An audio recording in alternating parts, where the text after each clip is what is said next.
Look at you. It's so dang cute. I already know that we're going to be getting so many comments. We're like, oh, look, he's blending in your shirt. Hey, Charlene. Sundays, thank you for the 100. How are you?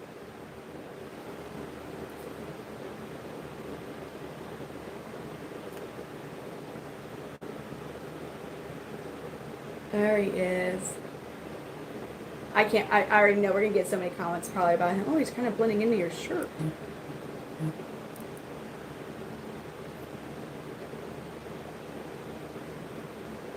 trying to share.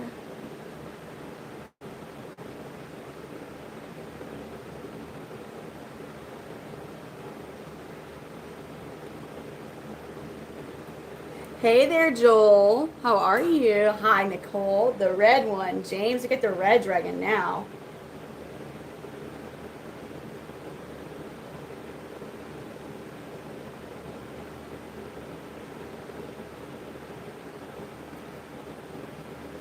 Thank you for the thumbs up, Roy. It's good to see everybody. We got Helix out right now. He is, I feel like a lot. Oh, he's firing up too. He's pretty fired up right now. Look at that. Oh my gosh. You think he's dreaming? Yes, I know Nicole, and of course,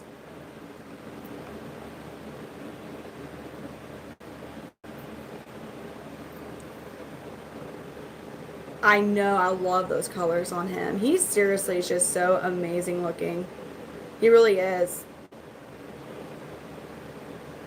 Oh, he's looking at some ladies too. Curious to see if he tries to go into his mating display colors or not. He's dreaming on. There you go.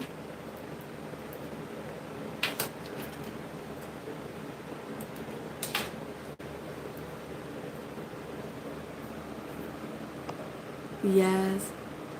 So female. Oh, now I got what you're saying. Okay. So females, I mean, there'll be 9 months, a year. They don't get as big as males.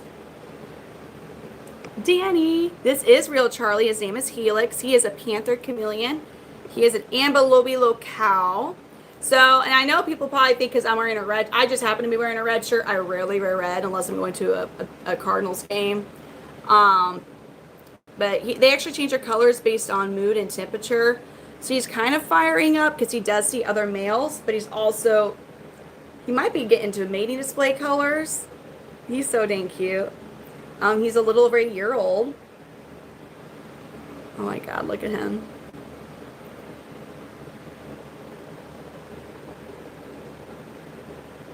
Yes, those are all I have is panther. Well, I have more reptiles than Panther Chameleons, but what I breed's panthers. I'm not doing that. Oh, he's trying to climb on the phone. Look at him.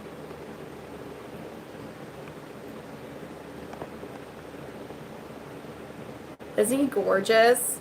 I'm about ready to feed him a snack. They do change color, but they're like walking mood rings. It's based on mood and temperature. So it's actually, if you see the greens are coming back, he's starting to get a little out. He's not even fully fired up. Y'all ready to see him eat a snack? If you've never seen a chameleon eat before, it's really awesome. They can zap their tongue out a full 1.5 to 2 times their body length. And they zap their tongue out very fast, very fast. Oh God, this super worm. I hate super worms. I hate them because they can bite you. And I don't want to get bitten. All right. And this is an active one too, sir. Are you going to be able to keep up with this one? Yes, he got it. Good job, Helix. I agree. But is Fendi receptive? She would be a good... This poor boy has not lost his V card yet, so he definitely would want to. I'd rather get bit by a chameleon than I just don't like getting bit by bugs. It's a pinch. It's a pinch.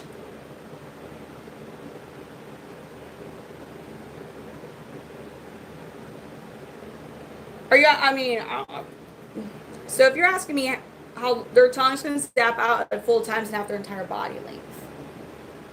First, you rarely see their entire body length. They're always curling their tail up. Excuse me. Oh my God. Excuse me. What? They're always tailing their curl up. I have a lot of chameleons. I breed them. Oh no, poor worm.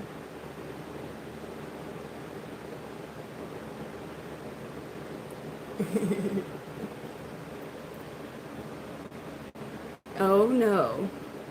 Oh God, the question. Would you love me if I was a worm? Give us. Oh Lord. My other reptiles are upstairs sleeping. I have a bearded dragon as a pet. His name is Derp. Oh my God. His name is Dragon. I almost call him Derpsicle, which is my Kenyan sand boa. He will always have red on him. Some Panther Chameleons are going to be mostly red. So Fendi Thundersnatch. So she has an amazing red body blue bar lineage. Oh boy, is she even receptive still or not? She has laid infertile clutch before. She is, man, how old are you, Fendi? This is Fendi Thundersnatch. She is a female, almost a year old, and Helix is like, oh God. So he's not lost his V card yet. I don't know that she's receptive at this point. She does have some pretty peach tones into her. Oh no, let me see what she does on the stick. She's a big female. She's a very large female. So that's what, when it comes to selecting like a female holdback, I like to look for size. The bigger females tend to have an easier time of breeding and laying eggs. She's staring at me like, you better not. I want to see what she does with me, because with a combination of me handling her, she's been showing more receptive colors, but she just may not. She may be just not feeling it. But poor Helix, I'm so sorry if she's not. She has some of the peach tone colors in her. But so when they're fully receptive, they won't really puff up to a male. And like that peach color will actually be like their entire, here, I'll show you a female that is receptive for sure. She's actually a big Polly's girl. So Pua is fully receptive. Let me see if she'll. So oh gosh, so she hates the back camera, but you see how her body is almost, well, she's darkening because she sees my phone. But she has like almost an all peachy coloration on her. But nah, now you're darkening up because of my phone. This female, but she's like, my phone's what's throwing everybody off right now.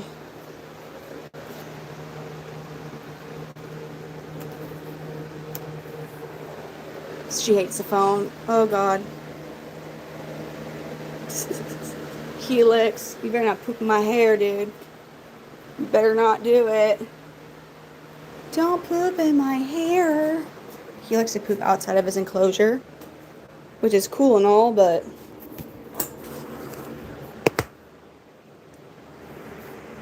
Helix is my chameleon hat now.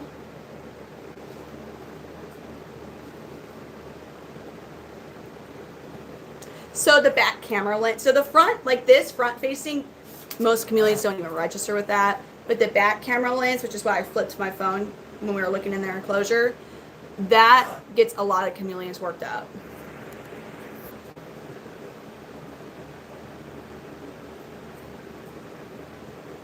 I don't think she is anymore. Oh, poor buddy. He's starting his head bobbing. He's like, please. Please. Please. She's got some pretty peach tones in her. But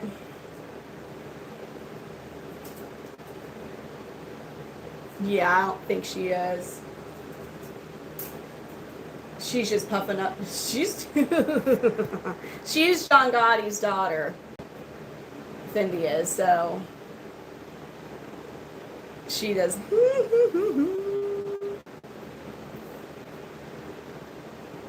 She is John. And John Gotti, he used to be. Well, that clutch, actually, the females were the ones that are a bit more ornery. I'm going to put him here and see if it's any difference with me holding her versus, I mean, she.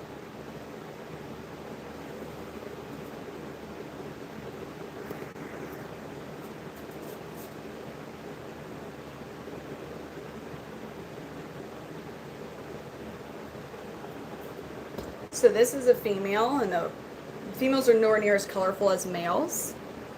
I really don't get Fendi out too much. She used to be kind of, she's so pretty. She is really pretty.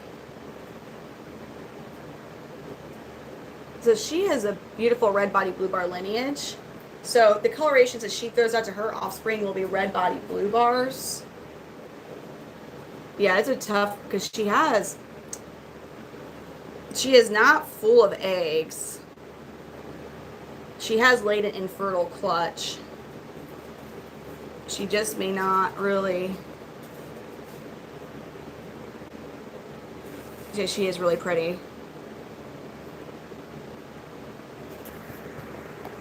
Poor Helix. If you understood what poor Helix has had to go through. Not like, it's just he's been teased a lot, I feel like. And the one time that I would actually let him pair up with this female,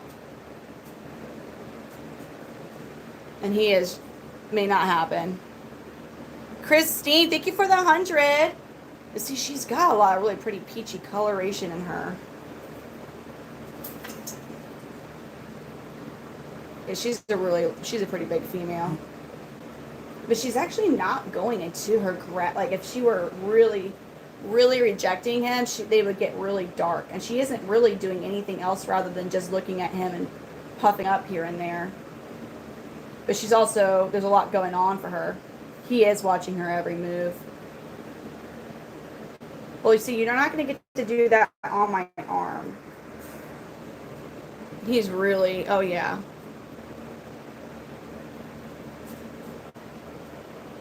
So I always start them out on a neutral. Oh, there he goes with the head bobbing. He's really trying.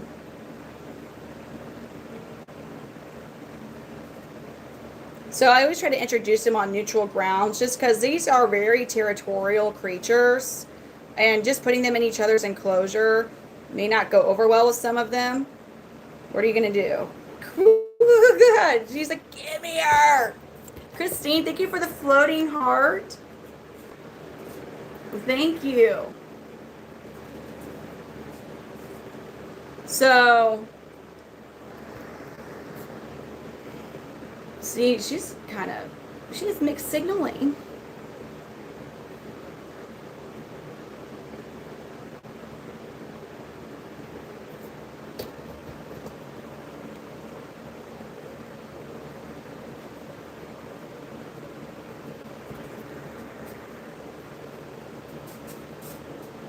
You are not just going to grab her.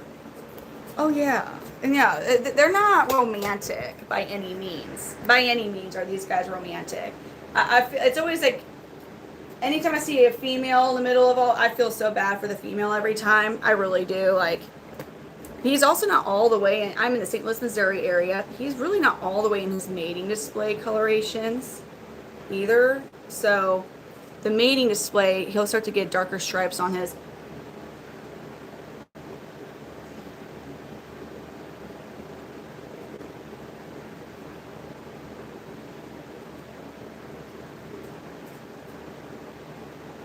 Yes, Animal Kingdom is usually the males are a lot prettier.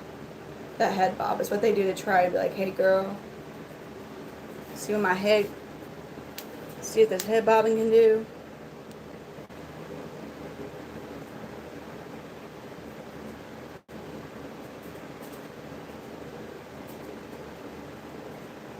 She's like not paying any attention to him at this point. These are Panther Chameleons. Female here. Male's the bright red one. Now he's one of my smaller males, and she's definitely a really large female. But there's usually, the males are usually like at least 2 times bigger than the female.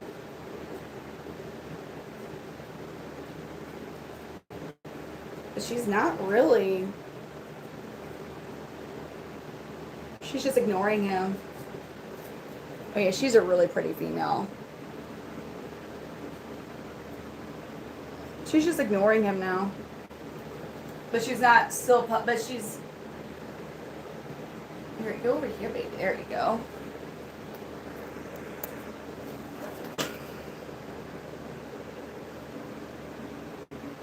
Yeah, these guys. Oh yeah, no, these guys are. Christine, thank you for the makeup brush.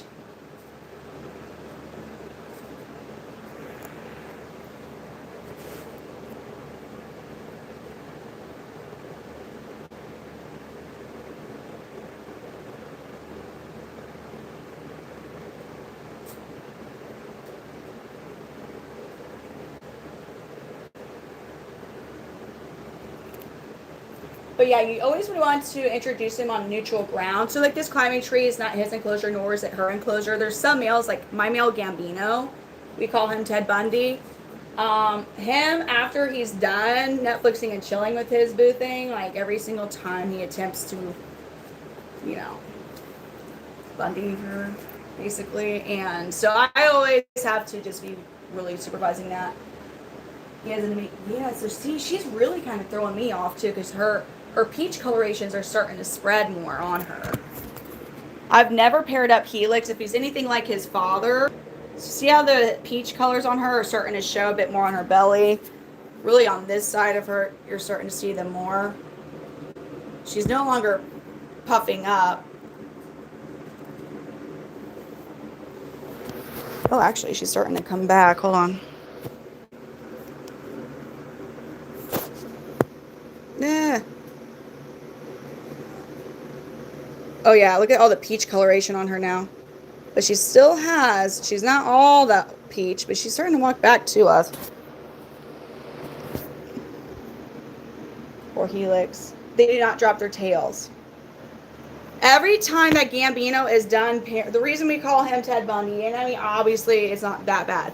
Like, obviously Ted Bundy was a very evil person.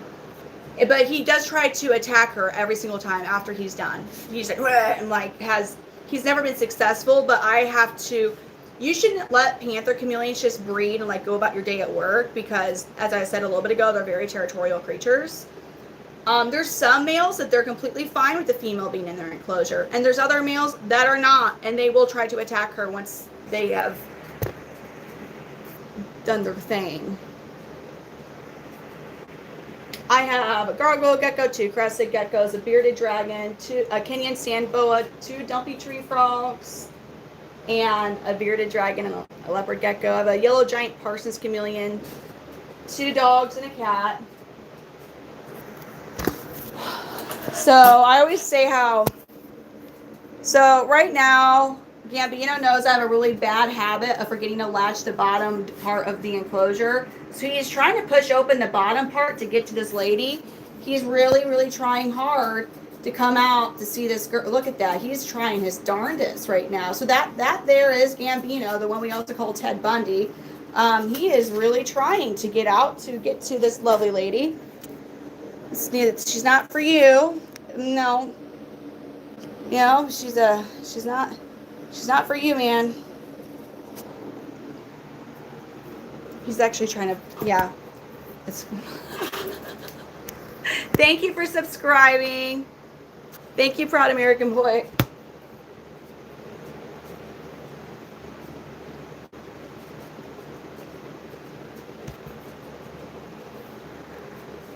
Yeah, Gambino is scored. He is a result of 12 generations of selective breeding.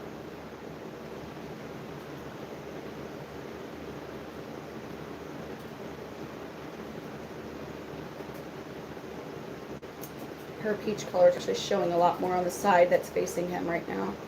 She's not trying to leave him.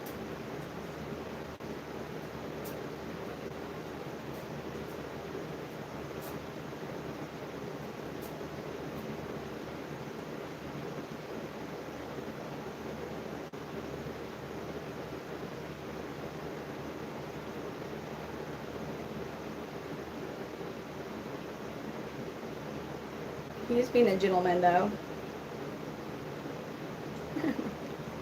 He's being a gentleman. There's some that would have already... Yeah, not all lizards drop their tail. Chameleons are not the fastest lizard.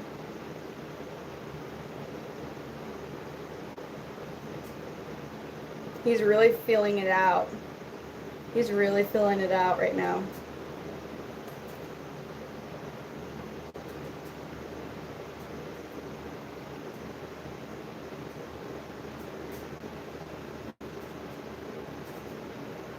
He's like, please, just come here. Please. Peter, thank you for the float, for the thumbs up.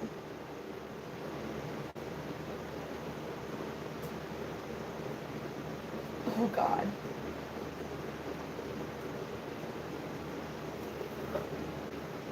All right, I'm gonna... She's just like, la da da da da da da.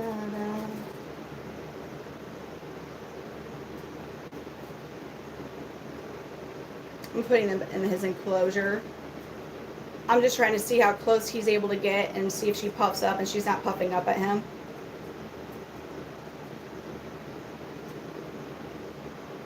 So, Peter, thank you for the floating heart. He literally grabbed her leg, tried to pull her to him, and she just was there. So I'm taking that as... If they start, I'm gonna have them in the enclosure. I'm not gonna have that happen on my arm because I feel like that's just a little weird, you know. Like, I might be a weird reptile person, but I have my limits of the weirdness I'm gonna allow happen, you know. So I am going to put her into his enclosure. I am also going to put... So putting a male in a female's enclosure won't really work out because the female enclosures are meant for their much smaller size and they will just basically tear up the whole enclosure. Also, if things were to go south, at least she has a higher chance of finding somewhere to escape to. So what I'm going to do now, and it's always a good idea with the chameleons, is to put in something that's like a little bit of a buffer. Crickets. Put in some food. So that way they'll just eat, right? Kind of gets rid of the initial like, someone's in my enclosure or whatever. Alrighty. So I'm going to put the crickets in here. Females love when their man has a bunch of crickets for her to eat in the enclosure just waiting for her. So, look at her. She's all excited about these crickets. Come here, buddy. You're going to get to go back and see her. She's going to get some crickets. She's happy. She's happy about the crickets. Oh, yes. We got to wine and dine them. We got to wine and dine them. That's for sure. Got to wine and dine them. So that was a calcium without D3. And he's like, yeah, just focus on the... Oh, all right. We're going for the tail. And okay then. She's like, well, damn, just let me eat, man.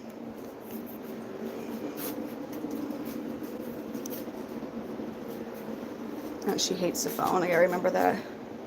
And basically, at this point, what will happen is she's going to... Okay, and the hand necklace starts. Damn it. Sir, we can't... You just don't... I don't want you to do hand necklaces right... No. Okay. I'm initiating a... Because now is also the big test for me to see if she is receptive. Like, she's acting it in a lot of ways, but she also wants food.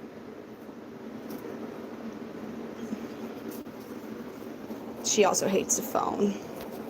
She just wants the food right now. That's all this girl is, and she just wants freaking food. That's all she wants.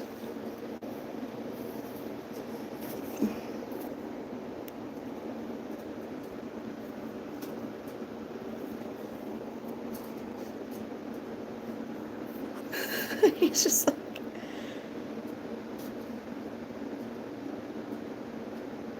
He's like, yeah, just keep eating. Just keep looking at those crickets. Mealworms are not good for chameleons. Okay, see, this is... You can tell he's inexperienced because Like, okay, like I would imagine we're right on her freaking pressure points right now, dude. So, but eventually they'll find the perfect location to do their thing at, and this poor guy. You should just let her eat. You don't need to grab her. That you see, like, it won't work that way. It's not how it's going to work for you. But again, first timer here. Oh, oh man. But, yep, I'm not trying to cock block them. I'm trying to make sure no one's aggressive. When they breed, like it can. If you've ever looked at, so Neptune the chameleon, when she bred Neptune to Venus, like they actually, I think one of them lost an eye, and one of them like had to have part of its jaw removed. Like they got into it. So that's why I would never. Like I'm stuck here now. I'm stuck here in the basement until they're done, for one. And I'm also just kind of I'm making sure she isn't trying to get where she gets it defensive to him, because there's times with the males where a female getting defensive to him could trigger like him reacting, which is what happens to Gambino. God, Gambino.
Sorry, Gambino touched the mute button.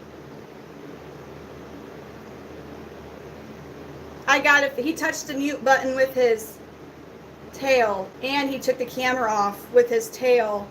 I should have audio. Is audio? It's back on. He's pre-shedding. Gambino. Wow. You can see the lovebirds back there, kind of. Gambino, sir.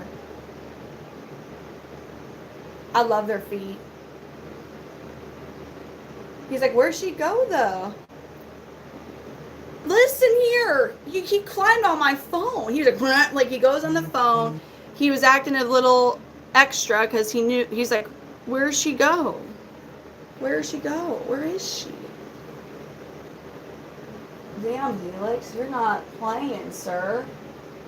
And his poor dad, look at Redline. He's like, I know there's something happening over there. He's like pushing his nose against the screen, trying to get, he knows, like he hears and smells whatever.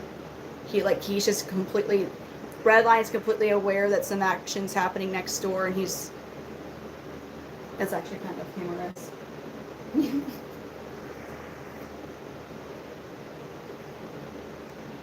And this guy was really trying to. Oh, Gambino. It's just not your time right now, sir. Yeah, they got 5 fingers on each hand.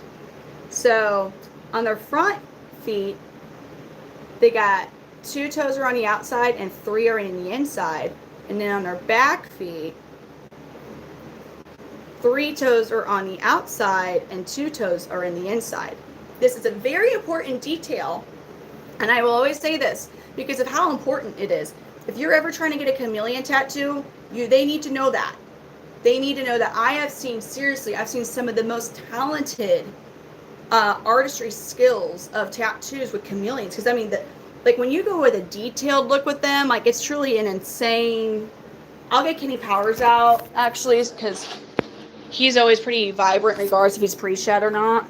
But there's always an insane amount of detail with chameleons. Like if you're going to do anything detailed with your artwork. And I have, when it comes to people getting tattoos of chameleons, I have seen some of the most beautiful Panther Chameleon tattoos, like realistic looking ones. And they're absolutely stunning. Like the tattoo artist did a phenomenal job, except for the one important fact of the feet. And I have seen these gorgeous, gorgeous tattoos completely just with like gecko feet or where the toes were reversed. And sure, like most people aren't going to know, but like if you as a chameleon keeper and you're like, ah, shit, first of all, that's going to be really hard to correct. I don't even know, like, I guess you could cover up with leaves or something. I don't have any Jacksons. This is Kenny Powers. So he's another one I produced. So the 3 chameleons damn it, dude. This MagSafe sucks.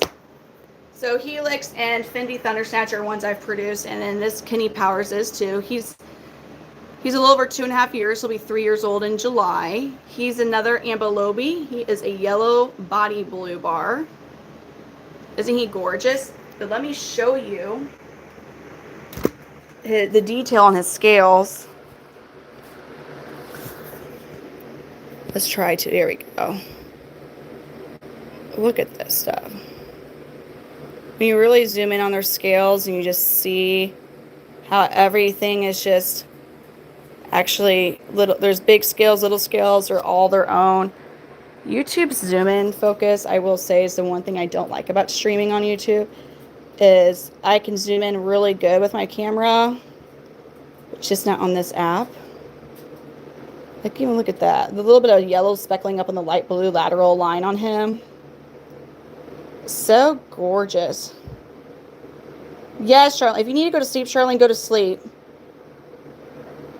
For real. I want you to get rested up. I just am now committed to those two unless I can tell that they're going to like, isn't that so pretty? Oh, he's looking at red line right now, so he's puffing up right now. Kenny Powers, relax, my man. Oh, no, it gets better than this is what I'm trying to tell you. Like, I can get all up in those scales without getting my phone any closer. But for some reason, it's just, when I'm live streaming, it's harder in general for the zoom. But on this, it's even more difficult on YouTube for some reason. Like, those little itty-bitty dots, like, I can zoom in on that. Those little scales, like, where it's almost like you can see, like, the difference in the size. Like, it's so neat. So cool. Oh, Danny. I feel you there. Like, I've been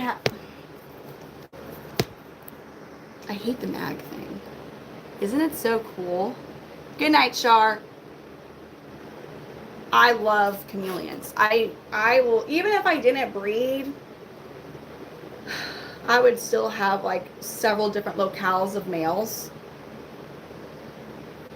The weather today was crazy weird. So it started out in the 80s, and then it's like in, I think we're in the 50s now. So that's Missouri, you know. Missouri likes to do that to us. Like, that's what I was talking about last night with our weather. So, isn't Kenny Powers just stunning? Whoa, sir. Actually, I'm going to show you his son. I'm going to show you all Benny Wowzers, which is Kenny Powers' son. Boston, thank you for the thumbs up. Oh, wasn't it? It was an odd day. It was like, it started out like, you know, summer type of weather, and it's like, psych. Look at this gorgeous dude. Oh, Benny. So this is a juvenile. I'm actually going to kind of hold him over here because he'll wig out. The lighting won't be as good, but he won't freak out as much because he's not going to be by all the bigger males. This is Kenny Powers' son, Benny Wowzer. God, you're almost... he's not really confident yet, but he is, yeah, he gets scared, so I don't really handle him too much. But he's got amazing colors. Like, truly, he's got some amazing colors. Yeah, and he honestly, I was looking at him earlier today. Even though he's yellow body blue bar lineage, he's got so much red in between those scales that I think as he ages, he's got more red on him than his sire does. He's got a lot more red. He might actually be wrecking.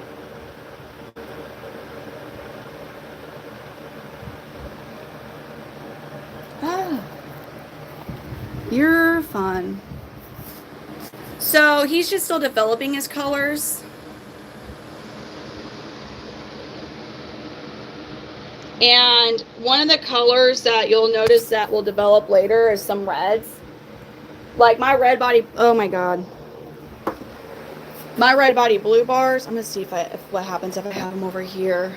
If he will wig out, if I put him on a stick as much or not. Oh God, Kenny Powers. I wasn't even thinking about that. Hold on.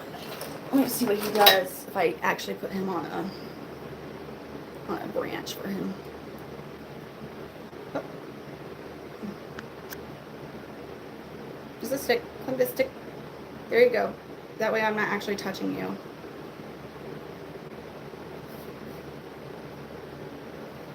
There we go. Because it's warm in here. So he's already got more reds on him than Kenny Powers does. And Kenny Powers, like, look at him right now. Kenny Powers has a lot of red in between his scales, so he almost looks orange when he fires up, like how he is now. Well, his son already has a lot more red in him, so I almost think that this guy's going to be more rainbow than yellow body blue bar. So, yeah. He's got very gorgeous, perfect blue bars. He's so scared. I'm going to put him back. I mean, he's still young. I think he's just from like 6 months old.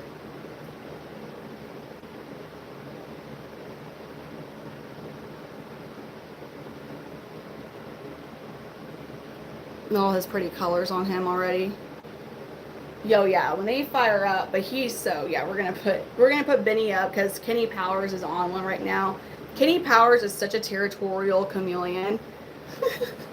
When it comes to other males, like, he's actually an excellent breeder with females, but he sees this guy, and even though Kenny Powers could just completely get rid of him in no heartbeat, like, look, he's being so extra about the presence of Benny. They do not recognize each other as like father and son. He just sees Kenny Powers just sees Benny Wowzers, and he recognizes a future threat. So we're gonna put poor Benny up. But yeah, Benny Wowzers is absolutely, he's a pretty boy. He's just a little scared.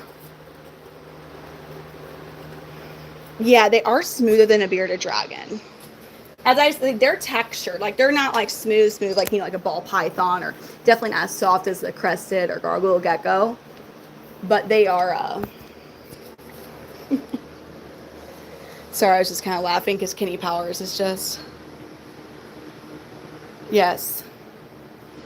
Made of his Panther Chameleons. Ooh, let's see what he does. Let's see what his nephew does. So this is Jethro, who is actually Kenny Powers' nephew. This is one of Gambino's boys. Damn, he looks so pretty. Oh, God, look at his yellows on him. I would love to see Jethro actually. Oh, you're so beautiful. He's so. Look at the gorgeous greens on him. This is another one I produced. He's a holdback.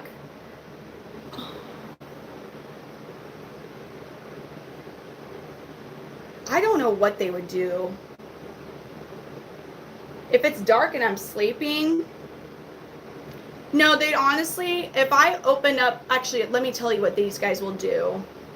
Because I've had this happen. Because I'm a mom of 3 kids. I have a mom brain, okay? I truly do. I've had some times where I've not had my chameleons get out of their enclosures, but I've forgotten I had a chameleon on the climbing tree a few times. And they all will do the same. So one of mine would go over and taunt the babies. Like, he would just go, I forget, who was that one? It was Gambino, or was it you, Kenny Powers? So I think Gambino, it was Gambino. Gambino would go over to where the baby enclosures are at, and he would just taunt them. Like, he would just, like, stare at them from above the enclosure and just, like, I'm like, you did. And Kenny Powers, of course, would go to the females and, like, hey, girls. And but they would always do the same thing. Like, if that same male got, I forgot he was on the climbing tree again, they would literally go do the same thing. Mr. Meeseeks is also a baby taunter, which is surprising, right? Because they literally have to walk by. If you look at my layout, where my males are here, climbing trees here, so they have to walk past all of the pretty females to get to the babies. So, like, that's calculated, okay? That was actually calculated, right? Like, they walked past, you would think what most males would, like, want to gravitate towards with the females, right? Yeah, no. The ones who would just go back to the babies to taunt them, they made that effort. They made the choice to go even further away to go taunt the future generation of threats, I guess. Jethro, I'm actually impressed with Jethro right now because Kenny Powers, his uncle, is over here full blown, like, firing up, and he's like, he's not engaging, but he's also not shrinking and getting into darker colors or anything. They do have their, people can say what they want about reptiles and personalities. Like, I have a degree in accounting. I have a Bachelor of Science in accounting. I do consider myself fairly, like, knowledgeable about animals. I wanted to be a veterinarian or a zoologist when I was younger, and then I got talked into doing accounting. Now, can I go and do a surgery and stuff? I mean, probably if you have shown how to. I suck at chemistry. Like, general organic biochemistry was the death of me in college. But, I hated that class. But as far as personalities with them, all my males, like, they all have their own quirks. And I have seen huge differences even in clutches, like full sibling mate clutches, where some males are like this and some are a different way. I do have, so this particular male, if you like the way he looks, I have 2 clutches that he is siblings of. So technically he's half siblings.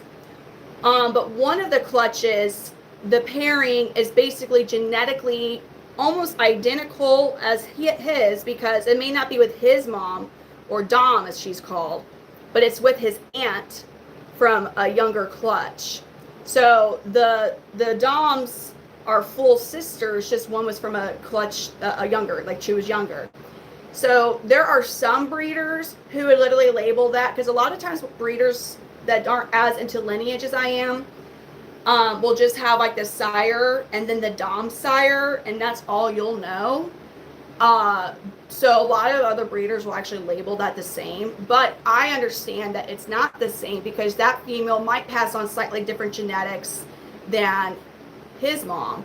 Now, chances are it's going to be pretty similar, but I don't know. That could be the one female who's passing on her sire's lineage, his traits, more than her grandsire. So far, the pairing with Mr. Mondays and Ruby, everything I've seen, her lineage, like her sire, like Kenny Powers looks nothing like his dad. He looks very similar to his grandpa, his mom's dad. He looks very similar to him and some of her uncles. But as far as, and some of his uncles from Ruby. So for all I know, though, Gnarly Carly, who is Dina, his mom's sister, Gnarly Curly could pass on Mr. Monday's looks. And that combination with Gambino and Mr. Mondays. But they will be yellow body blue bar. Will they look like this? There's a chance.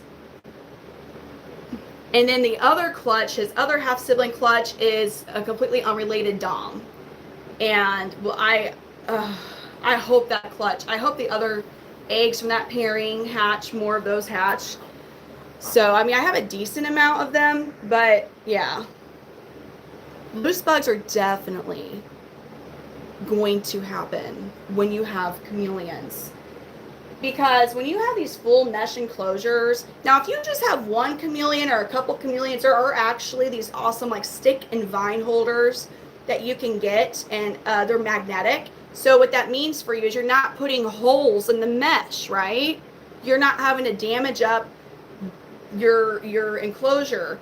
I like those, but they're basically to even get, they're not the cheap. If you only have a couple of enclosures, yes, I would get them. But if you have as many enclosures as I have, that's easily like,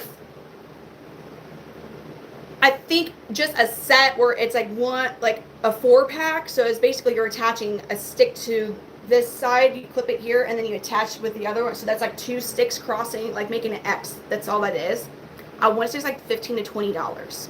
So let's times that by like, because I would do more than that. You know what I mean? Like I would definitely have more than that in there.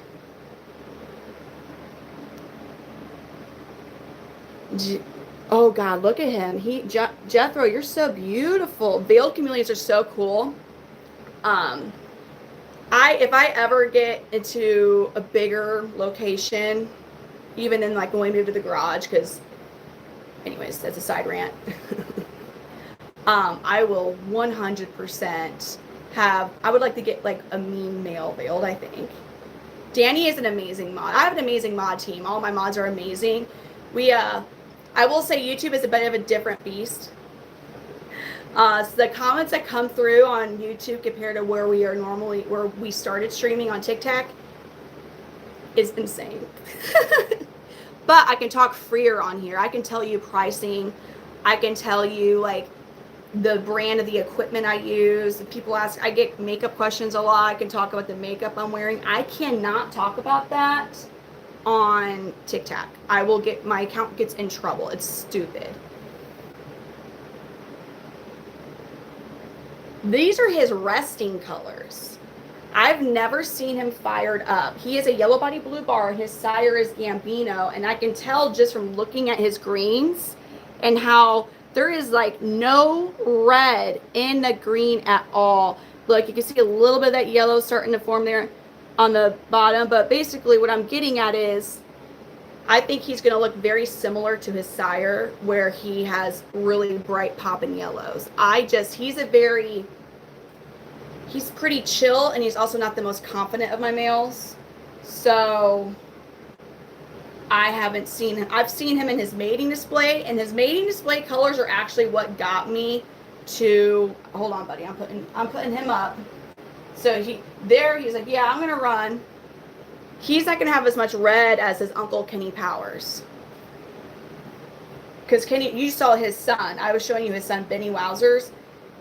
And Benny is younger than Jethro is still a juvenile. He's 10 months old, so he's still considered a juvenile.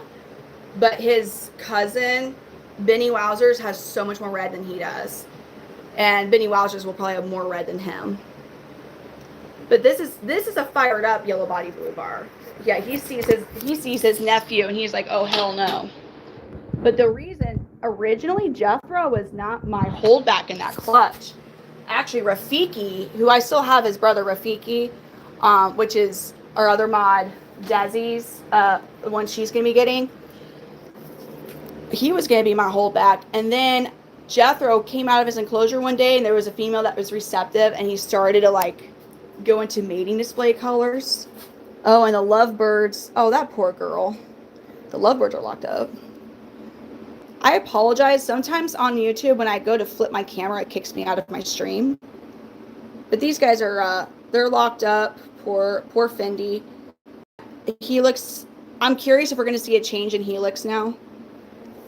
Sometimes that confidence boosts with the males after they've paired up. Sometimes they become a whole different chameleon. I'm actually trying to see if I can get another receptive female. I'm not going to pair Jethro up because I'm going to buy him. I'm going to get a female from another breeder. And I definitely wouldn't pair him up to this one as she's spoken for to Desi as well. Little Charlene. This is actually Fendi's sister, Fendi Thundersnatch's sister. But I believe she's receptive. We're still hanging on to being receptive, which is insane.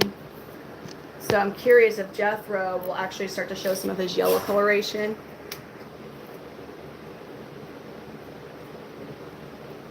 So this is another female. But you see all her pretty peach colors on her? So those are female, I'm receptive. Now her though, she, I believe, is going to be full of infertile eggs.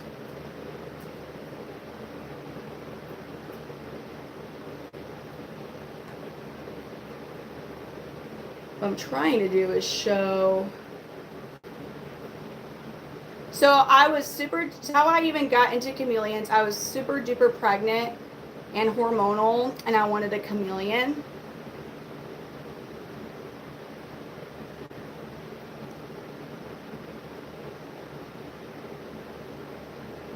I was super duper pregnant and hormonal, and I wanted a chameleon.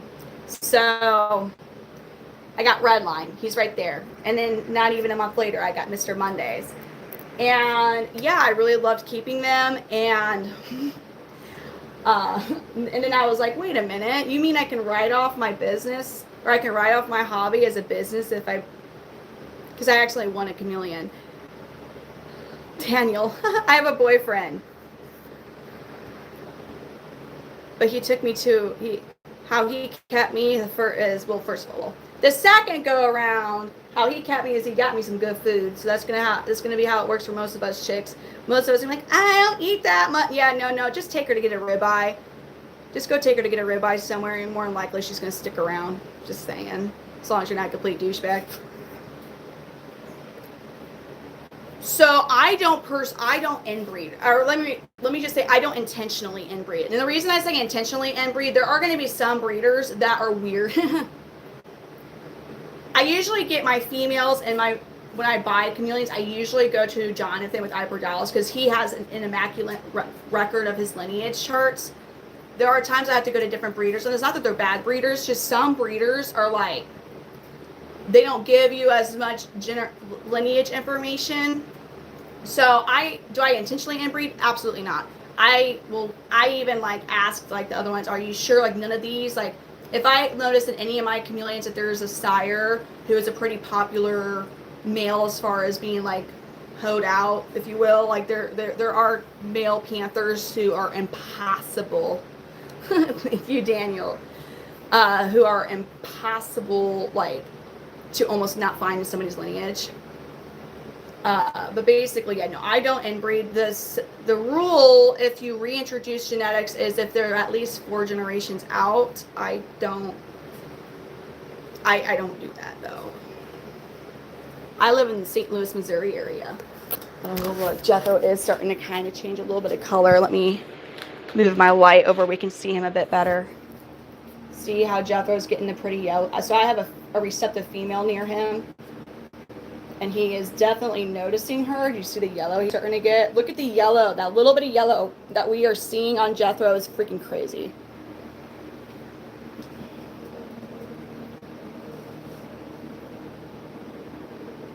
Bitch. No. Come on, Jethro, run away. She is so receptive. She ran off my hand to go to him. Ma'am, relax, ma'am. Relax, ma'am. We're not, no. She just ran to him. She's like, Daddy, come back, man. No blue daylight, no colored lights. They only need heat lamps and UVB lights. Dear God, Jethro.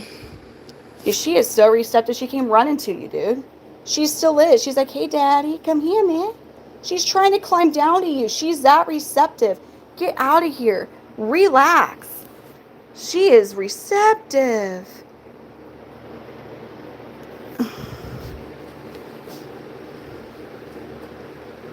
Well, because my family, my family's super Southern. That's probably why. My grandma had a real pretty Southern accent, but then my other one has a German accent, so I don't know.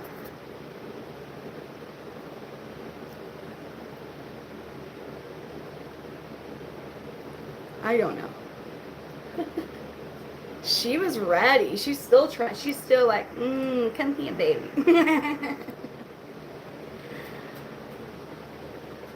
Jethro's like, I don't know, man. You have gone to mating display colors before, though. Don't act like you've not ever been interested, actually, in this female. In this female, precisely. You have been interested in her several times.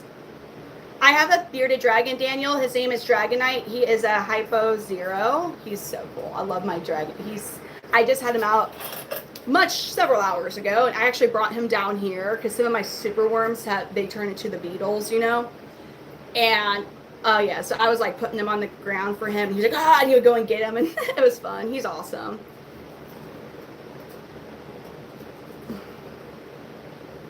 Okay, well, here's the thing. I am a military brat. So, like, first, I was actually born in Honolulu, which doesn't really mean anything.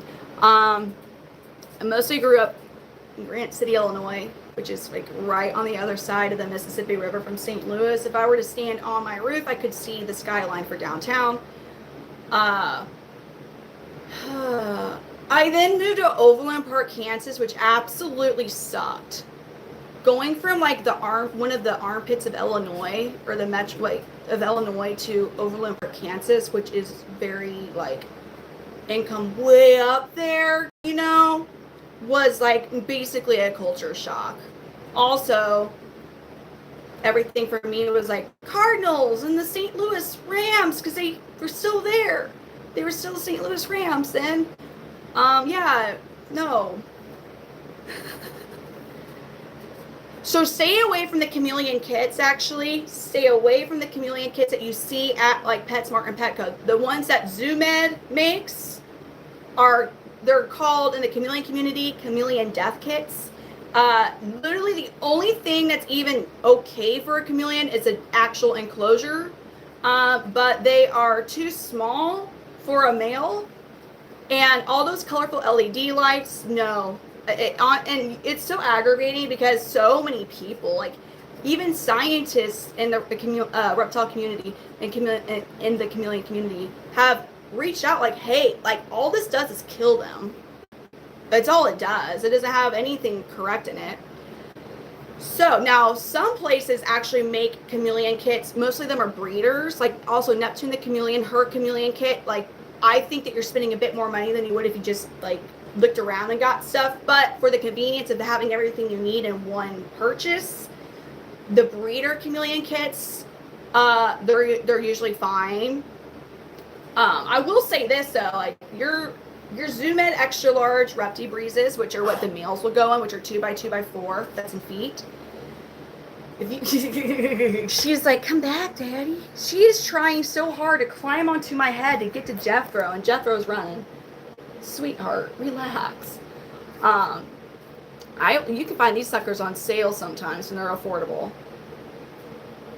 They do call them chameleon death kits. Really use them. I was just in Fairview Heights not long ago, actually, like a month ago. Yeah, I've moved a lot. Oh, yeah, I've moved a lot. I've lived in Omaha, Nebraska, Omaha, Arkansas. She's so interested, Andy. Oh. You gotta see what I see, though. You gotta see exactly how I'm seeing her right now. Dude, look at her. She's surveying all the other males. She's like, ooh, man, he's pretty good looking, too. She's looking over at Redline. Man, he might be old, but he's fine. She's like, hey, boys. Howdy, guys. You're hilarious, girl. She's like, look at those guys. That's some good-looking boys. She just doesn't care, man. Don't save her, man. She's just surveying all the other males right now, just up on her little chameleon female perch now, and she's just like, come here, Daddy. She's like, it's like a buffet of boys. Oh, Dazzy's. They're doing great. They're still, is she enjoying it? No female enjoys, like, and little Charlene here. Yeah, so her sister is not enjoying this by any means. Like, look at her face. Like, so yeah. Anyways, it's not romantic. It's not pleasant. The female's she's disassociating, I think. So, anywho.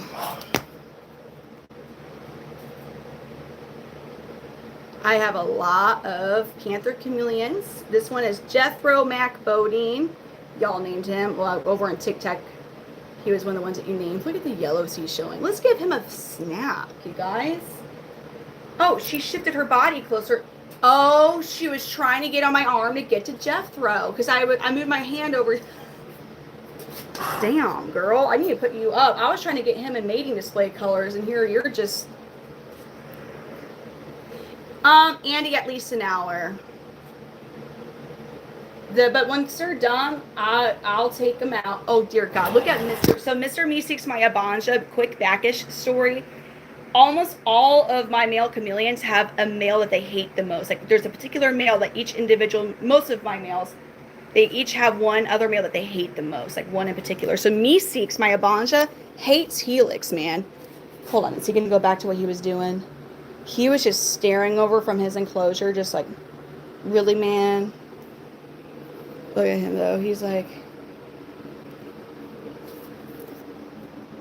oh, he's like, he was all pissed off looking over at Helix's area, like, yeah, you're over there. He's like, ah.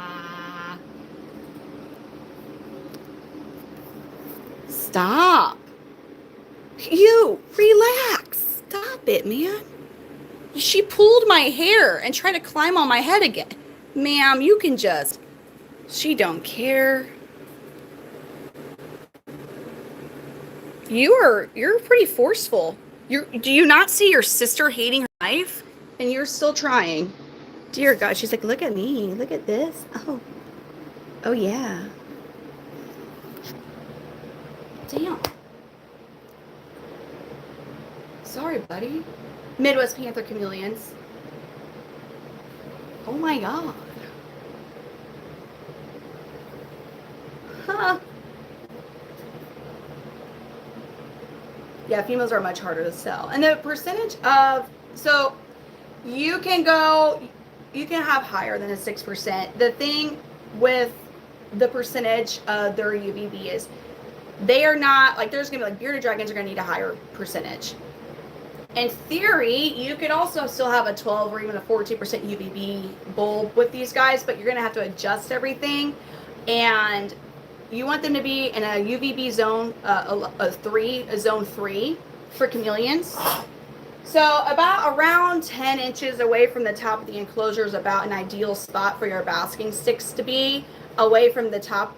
So, and you'll have your heat lamp. Now, if you have like the Zilla low profile halogen bulbs, those can actually touch the top of your enclosure. The flukers, I have them close because mine are actually dimmable, but they're not actually touching the top.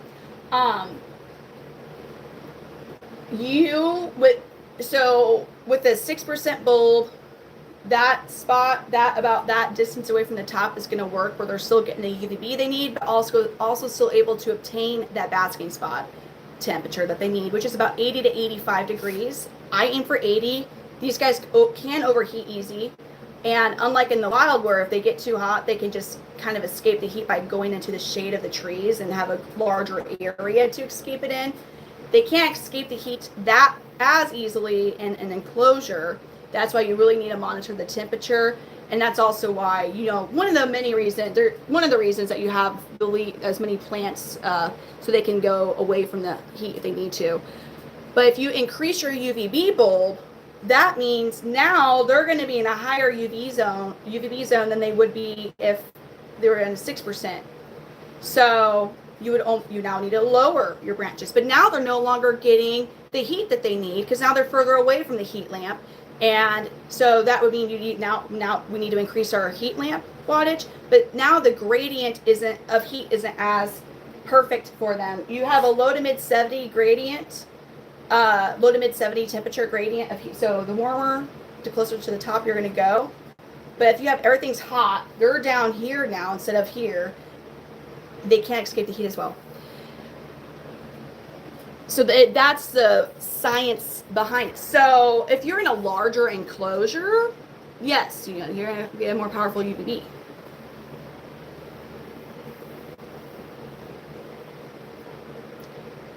About 6 years ago, I was pregnant and hormonal. I've always liked dinosaurs and I've always loved reptiles, but dinosaurs are extinct. So lizards were my next. I've always liked animals in general, but I've always really loved like lizards. Of course, chameleons, all the colors. I always thought that was so cool. And like most of you, until I got into chameleons, I thought that they changed their colors based on like camouflaging, or they would like if they were touching me, like he would be the same tone as me or whatever. But they are actually walking mood rings. But anyways, of course, all that attracted me to the idea of having a chameleon. And then I started researching, and I learned about all the different species of chameleons. And just because it's called a chameleon doesn't mean it's going to change all the colors. And, you know, so then I got Redline and Mr. Mondays. And this guy here is actually a grandson of one of my Mr. Mondays. All right, you ready, Jethro?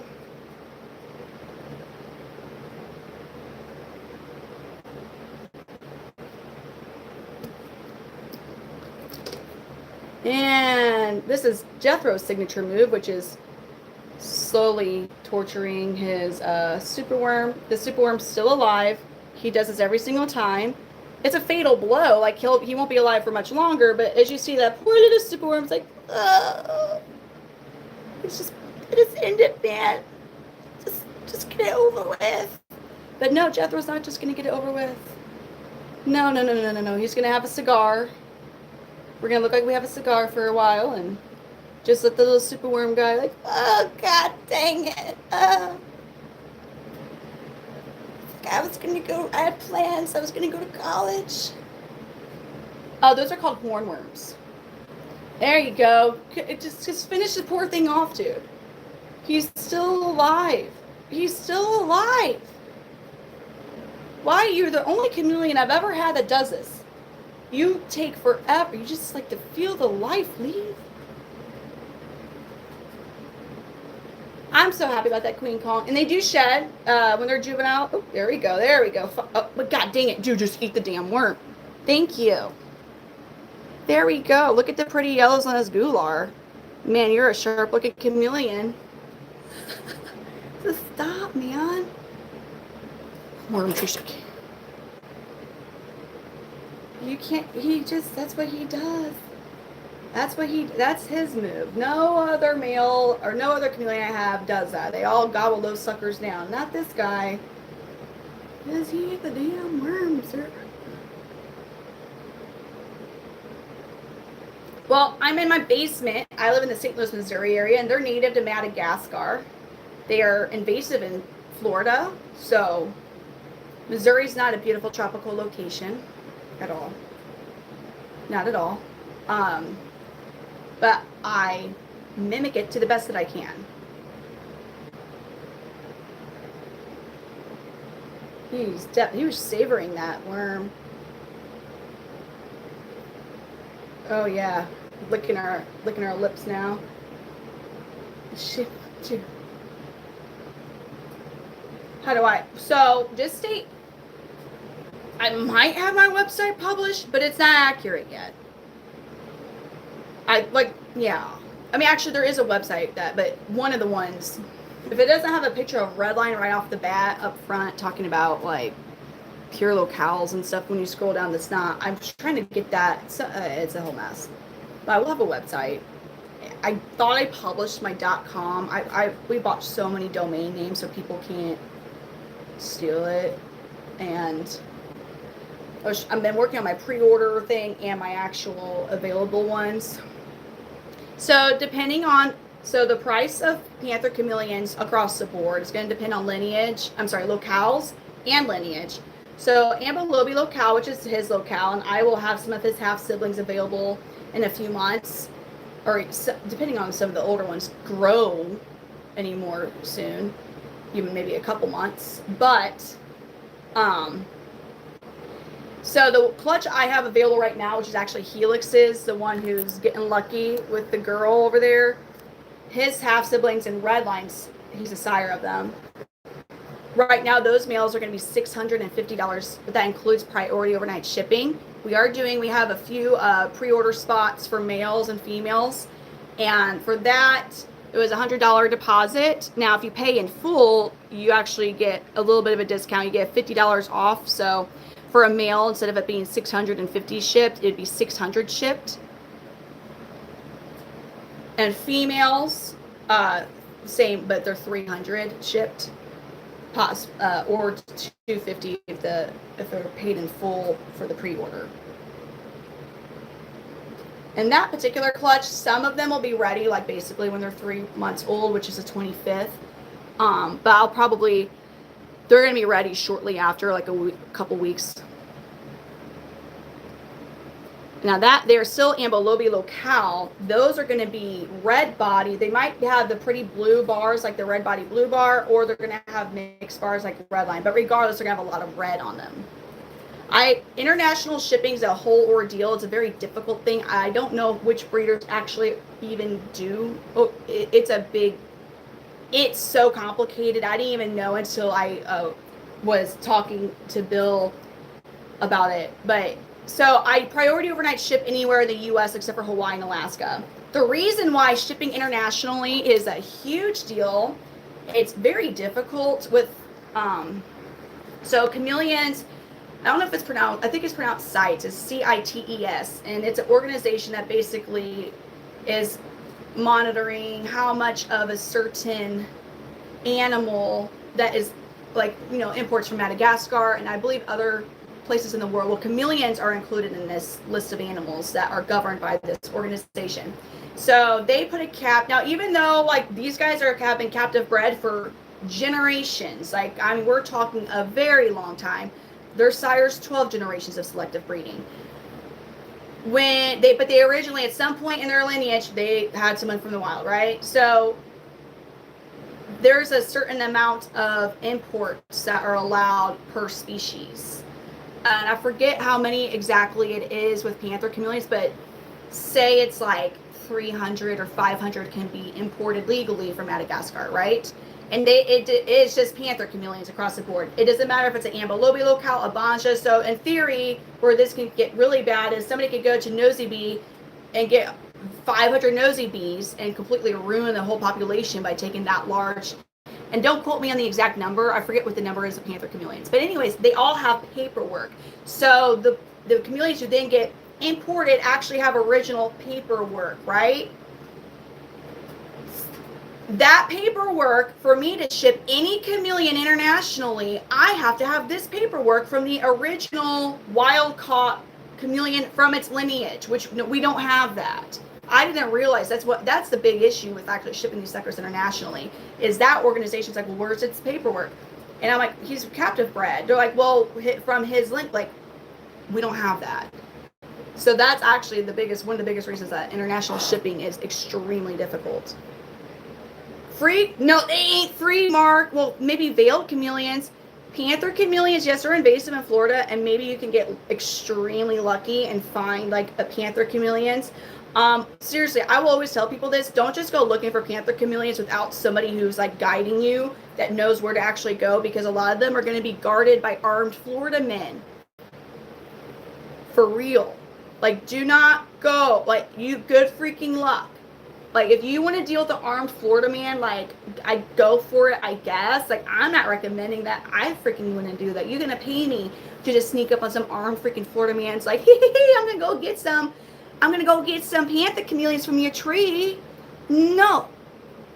We're not. Apps, don't do it. I'm telling you, like, here's the thing.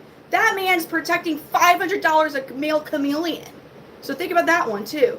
Just go for it if you want to. Do you see what the Florida men do? Like, they just like wake up and there's a freaking alligator in their backyard and they're like, get the out of here, and they kick it away or something, like chase it with a frying pan. I saw an 80-year-old Florida man.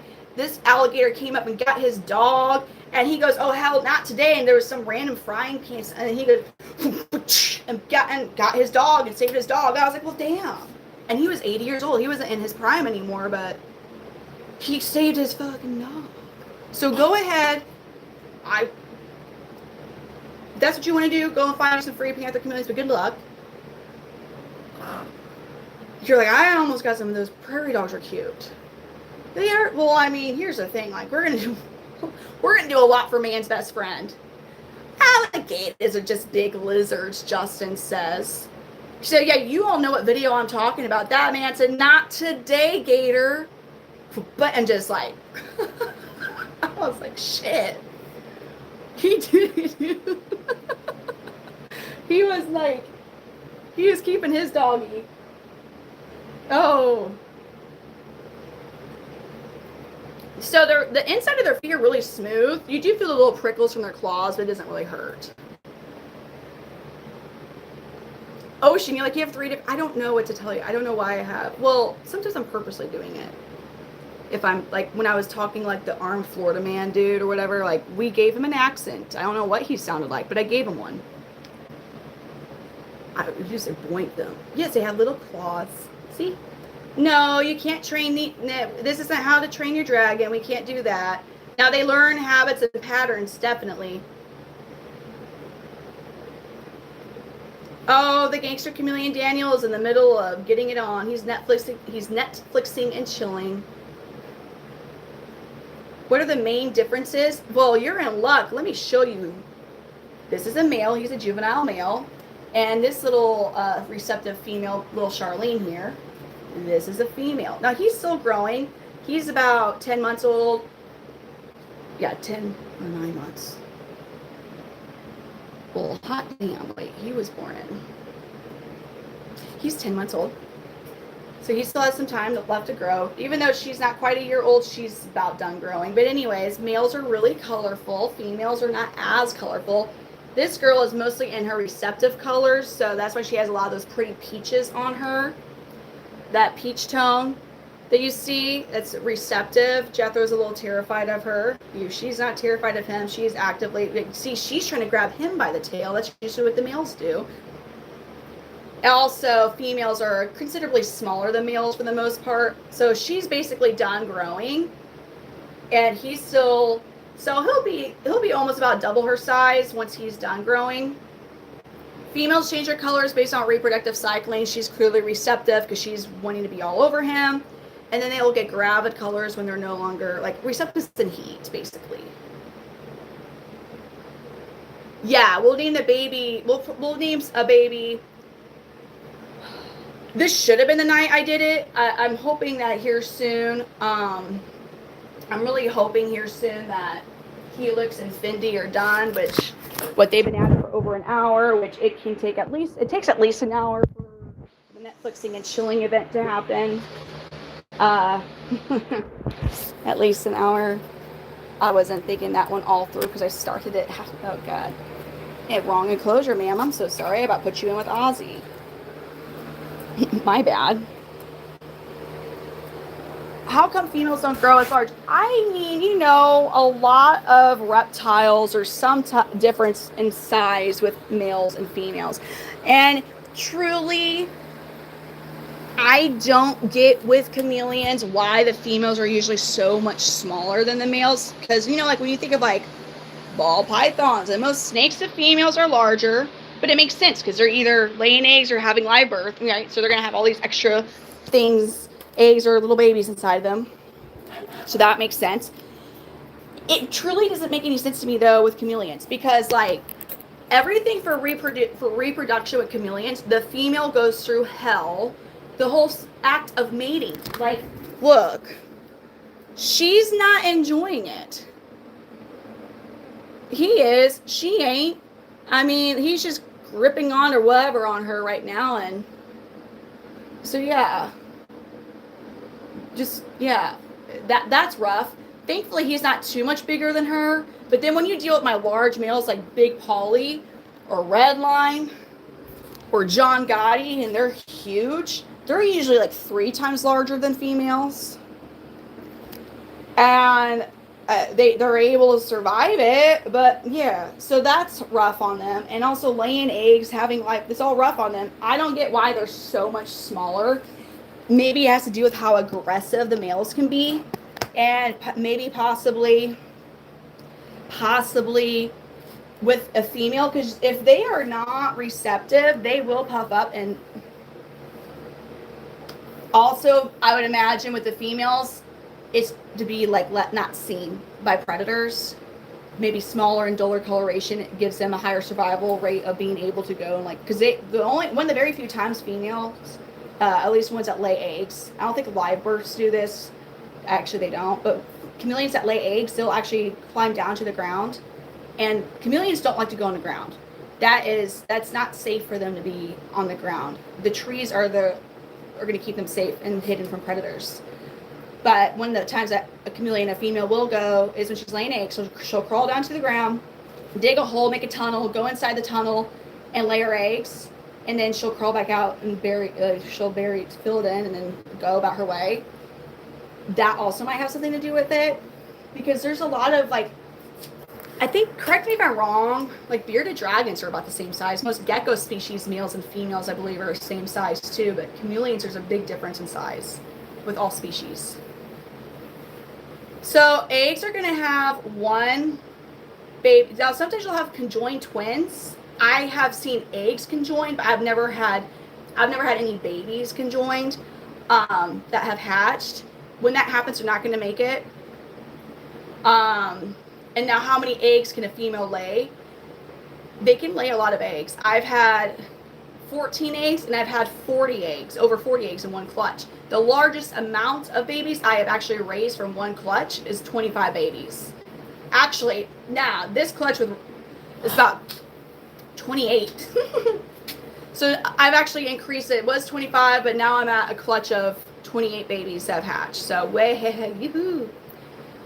So a lot of times when females lay, when the first time that they're laying eggs, a fertile clutch, even a lot of times the females will actually lay a lot of eggs.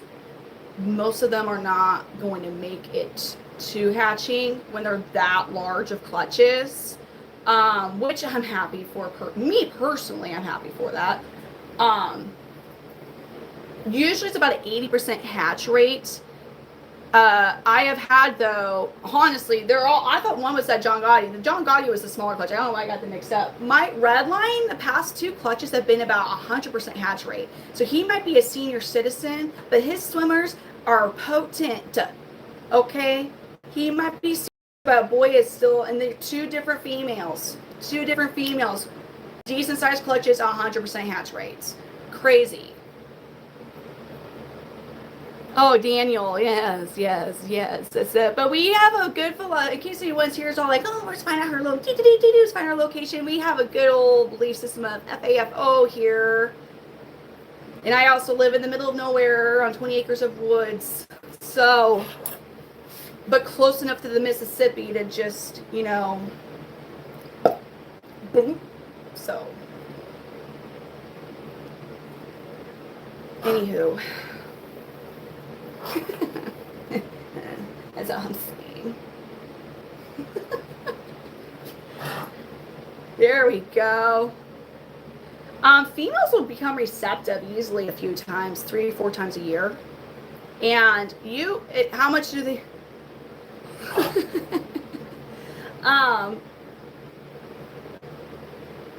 Depends on how much how much you personally are going to want to like raise babies. And also, here's the fun thing with female panthers. Most chameleons, on all species, they retain sperm, and female panthers retain sperm for at least 6 months.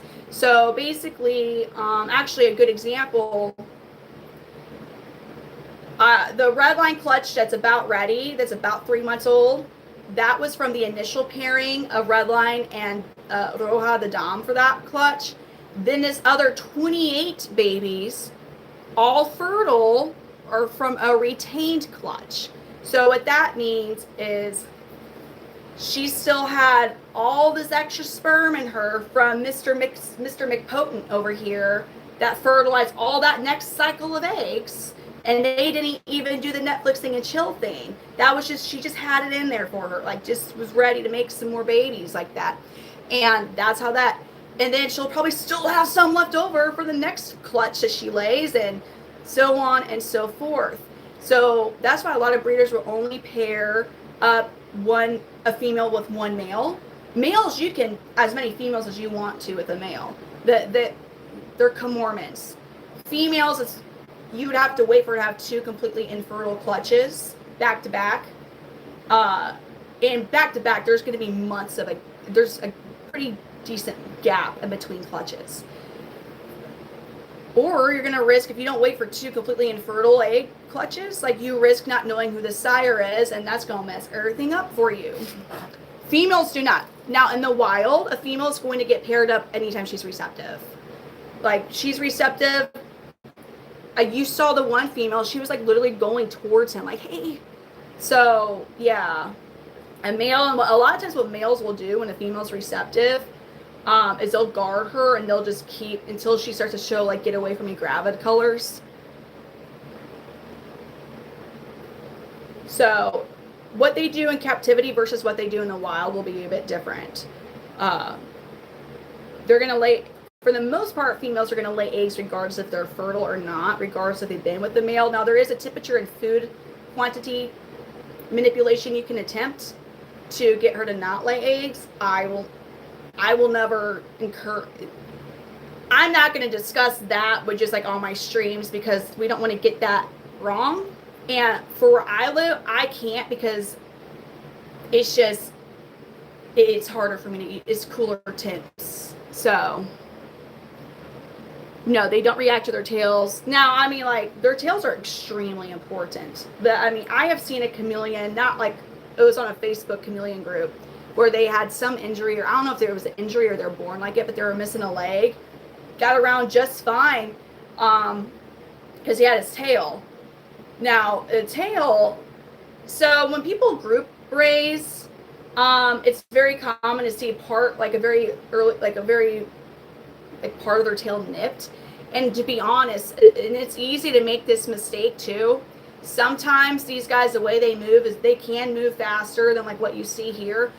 And because of how long their tails are, sometimes they can get their tail stuck in the door if you're like close it and like, so some, like now, even if you catch it right, oh damn, and you fix it, most of the time it'll be, there might be like a kink in it from that, but sometimes just depending on like how, whatever, like they might lose a part of their tail like that. Anyways, what I was getting to, there's a certain point in their tail where you will now have a handicapped chameleon and you're going to have to adjust their enclosure properly for that like they'll still be able to survive and climb and stuff, but if they don't have like at least half of their tail, even half of their tail, like they're not going to be able to do, but they would be still fine in that. But there's a point to like where it's like you have to do a whole different setup. I have a bearded dragon. His name is Dragon Knight. He's a hypo 0. He's about 1.5 years. Yes. Danny, what did Danny say? I'm sorry. It's the way that the comments come in here is so different for me. It's like, they're not as noticeable new comments, and I don't know why it's like that. Actually, damn it, I've been on top. I'm so sorry. I was top messages, not all messages or comments. My bad, you guys. I'm so sorry. I was missing comments. I'm so sorry.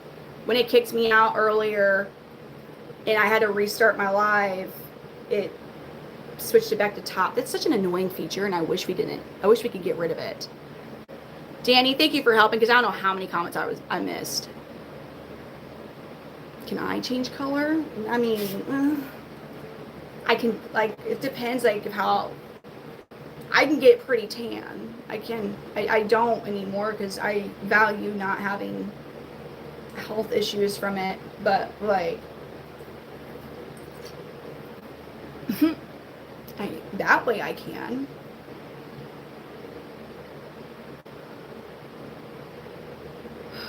Well, damn it, I guess I'm just ruling the Satanic Lizard Clan now. The SLK. Doesn't sound as bad as the other clan, right? We just, you know. What is the wildest hair color I've had? I think I put some pinkish highlights in last year, was about the wildest. I've been blonde. Blonde is not the best. It's not the best for me. I've always like, oh god, I end up looking like I should be on 8 Mile with Slim Shady, truly.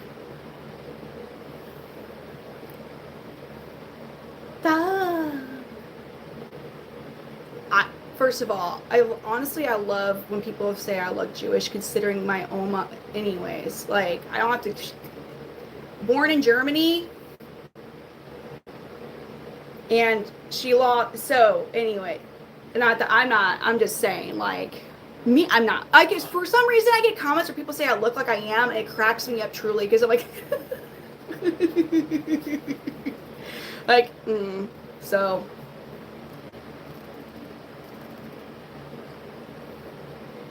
oh, the chameleon does?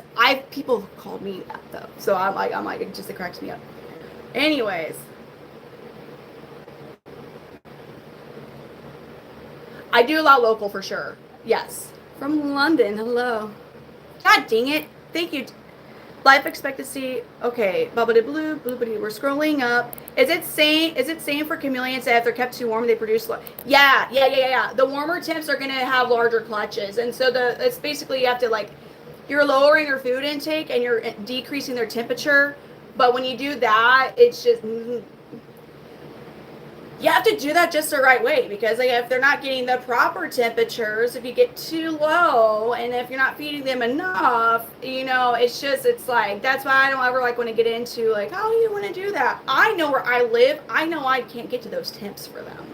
It's too much. The shape-shifting chameleons. Are we done? Oh, we're done. Hold on. Let me get them out. Oh, God. They're done. They're finally done. Hold on. Helix, you're not going to get around to. Come here, Fendi. Do not freaking bite me, Fendi. I'm helping you. Helix, good job. Helix is now a man.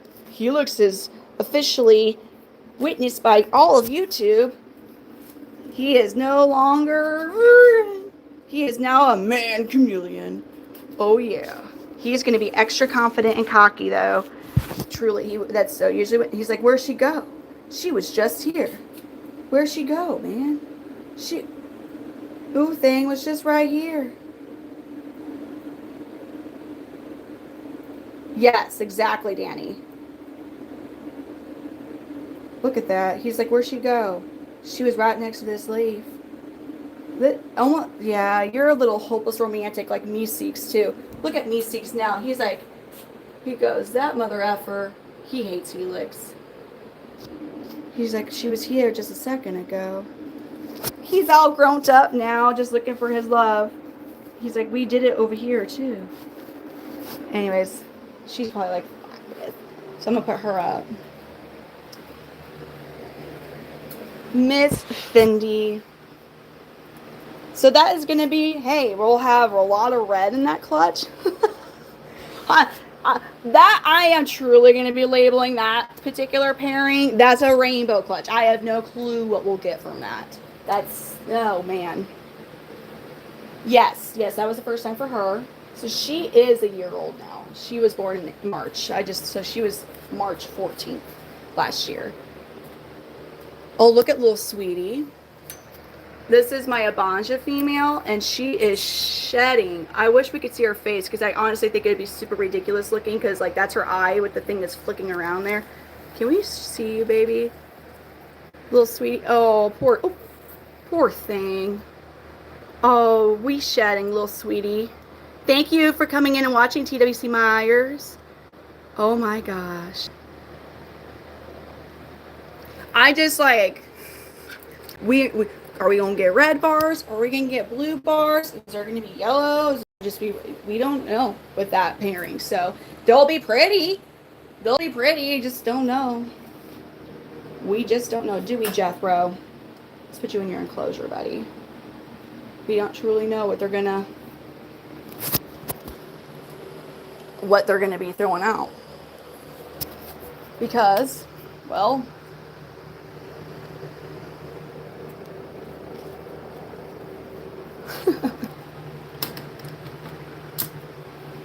So what time is it now?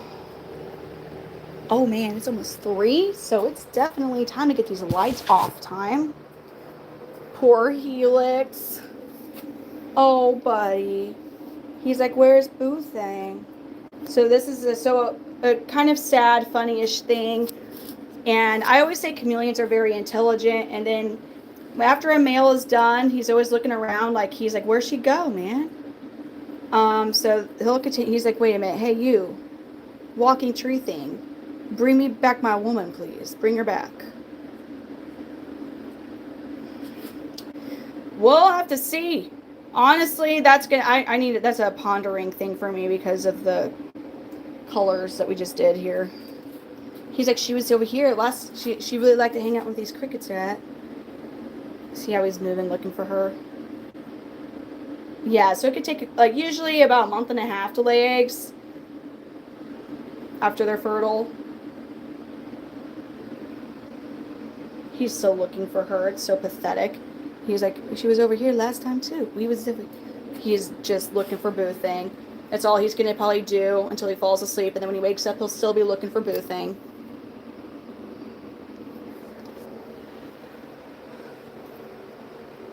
Man, it depends. So on average, ambulobes are about 500 to 700.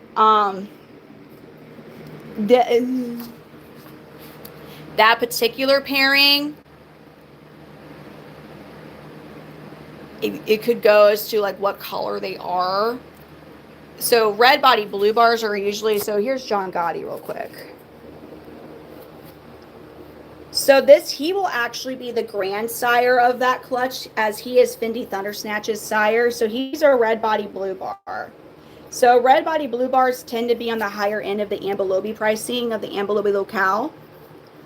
So he was my most expensive ambulobe Panther Chameleon. He's not my most expensive Panther Chameleon, but he was my most expensive ambulobe. He was 700 before shipping. It's a color that happens naturally in the wild. This is my most expensive Panther Chameleon, my Abanja. He was 1,000 before shipping. So, and here's actually Maui, who is, this is Fendi Thundersnatch's brother. He is a red body blue bar as well. So he's going to be the uncle of that clutch. And then Helix. So the thing with chameleons is what colors and markings you see in a male, that is what he is going to be passing on to his offspring. Is what you see on him. That's what so he's not going to pull anything from like a grandsire in his lineage and pass what you see on our beloved Helix. Oh, he's still looking for Fendi. Look at him. He goes, Fendi, where are you? Those are the traits he's going to pass on to his young. Females. So that's why knowing the lineage of a female is really important. So she could pass on where it looks like her sire. And so he has a bit more blue. Or she could pass on how her brother Maui looks, where he is more of that red body blue bar who has more of a red and then the actual blue bars. Whereas John Gotti, their sire, his blue bars, like you see all that blue on him, like they go under his belly. And when he fires up his blues, a lot of his blue turn white. It's really cool. Females pass on colors like they were a male, but they don't show them. So that's why it's really important to know the female's lineage. So that clutch, the males are either going to look like Helix, or they're going to look like the John Gotti clutch, like John Gotti, or even a combination of the two, if they pick up a whole bunch of different traits. So we're going to see what that one will be. I know that was probably a bit. It's a very, yeah. So AJ, so sometimes I know of breeders that will actually have them pair up too. So they won't take the female out until they've seen them walk up 2 times. I don't do that. It's just truly, it should be good the first go around. They should be good. And again, because of how territorial and aggressive they can be, I don't want to keep her in there any longer. As I said, every male is different. But like one with Gambino, for example, you couldn't do that. He would have attacked her several times at that point. So like you have to take her out like right away. So usually that's as soon as I notice that they're done, I get the female out. But as long as she is still receptive, like yeah, she would again.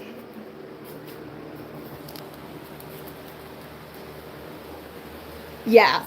And also the thing, if you start taking care of the enclosures, like we don't want to talk about when your chameleon, like from old age passes, but when that sad day happens, if you're taking care of your enclosures, like you can reuse it.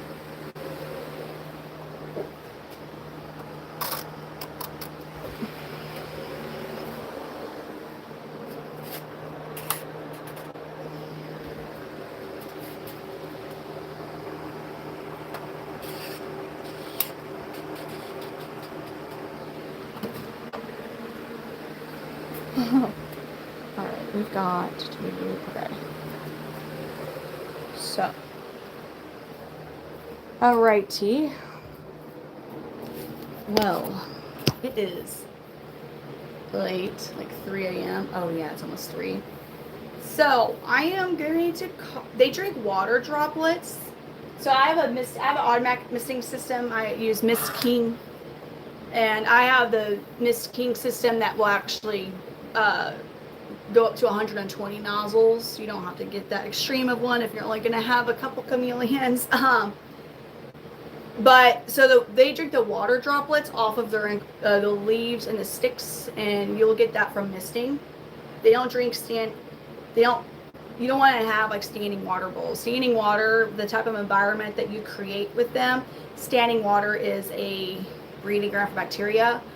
That's why I'm always shot back anytime, like in the mornings when I come down, I shot back any standing water left over from the misting and foggings. How do I even have? Nah. I've been better lately, and I've usually been asleep by now. I would like to be able to not be up this late. Really, I would like to be able to be earlier. I would like to be able to start. I would like to be able to start streaming earlier. It's just by the time the kids fall asleep, when I have the kids, it's just usually it's like 10, and sure I could put makeup on before, but it's just like I'm always running around like something always seems to happen. It's like, well, dang, I have to redo it anyways. But also because I double stream, well, not at the same time. I used to be able to, but now I can't. It's really annoying. I increased my internet speed, I got a new router and a new modem, and I can't stream at the same time on 2 different cell phones, which is really annoying. But I start on TikTok, and then I come here. And I'll be honest, I've not been streaming as much on TikTok because like whatever is happening with them is like, it's noticeable. I mean, I don't want to give up over there because that is where, I mean, that's, I would like to, I'm trying to get to 100,000 followers over there. I'm at 75 something. And I'm like, okay, I'm too close to that to like just stop here and post, but I want to get one of those as far as like a subscriber type of option, like where like we either have a chameleon of the month that like, or a weekly chameleon that you're able to just watch whenever on a live stream. I will say the actual type of camera that needs to be waterproof and actually has a really good quality for someone to like be able to watch the chameleon on. They're not cheap, because I know Kate and I were looking, because at one point I was like, oh, it'd be cool if we could do like all the chameleons, and then I was like, yeah, I think that would be a lot of like cameras happening, so, and it could definitely affect like the quality of it. But the cameras I've been looking at for that are like crazy. They're not. Yeah, no, it's been very weird over there. And one of the biggest issues I've had is I'll have one time I had like 500 or 600 viewers, right? But I was normally when I have that many viewers, like the chat is crazy busy, and I'll have an insane amount of followers, like from that live, and hardly any comments. And I'm like, what is going on? They're mostly all bots. And I'm like, why are they all bots? It's been so bad. You feel like, okay. Well, here's the thing. I don't know how YouTube is, but one thing with TikTok, like if your kids on live streams, you have to be so careful. I don't want my kids on my live streams really anyways. And now occasionally they have been, but it's not like sometimes it happens. And there's been times over, like, I'll adjust my privacy settings on TikTok, like, where it's, like, my, like more of my mods or some other, like, select people, because you can do that. And that's fine, but if I'm just streaming, and a kid, like, your account can get in trouble depending on either how long they're on. If I were to step away to grab a chameleon and say one of my kids just ran in front of my phone, I was like, ah! I could get in trouble for that. Now, you supposedly are able to stream with your kids as long as they're not the main focus. You're in it, like, basically at all times with the kid. And as long, you have to be very careful about gifting and thanking for gift, because if could ever be interpreted that the child is asking for money, or the reason that people are gifting is because of the child, goodbye. You will get in trouble. So it's a lot of like So it's like, and I don't know how people who stream, what I'm saying, I don't like to stream with my kids because, like, like we can have a lot of people watching on TikTok with actual people that we have known and like mods. Like I have adjusted my privacy settings where it's like just that small amount of people that have been on there. Like Amelia tries to be like, she's like, Mommy, I want to do a live stream with you. But it's not the same, it's a different privacy setting. Like she's not being, I'm not having potentially over 1,000 people watching her. Like, no. But anyways, you have to be really careful. I was live streaming at a reptile expo and my kids were there, but like they weren't, but because they would like get into the camera just like as they were walking to look at another exhibit with that, because I was, using my back facing camera to to show off the stuff at the expo. My account got a bloop because of it. And also, my account, I can't get away with anything over there. I can't talk about pricing. I can't do they're this many carats or whatever. I can't say that. They're very selective. For me, I have enough traffic to where they can't turn the other cheek. They can't turn, like, they can't, like, look away, but I don't bring in enough. I'm not, like, battling, or I haven't been battling all the time where I'm, like, in League A where they're just like, oh, we don't care what you do. They do. Truly, they do. Like one of our TikTok friends.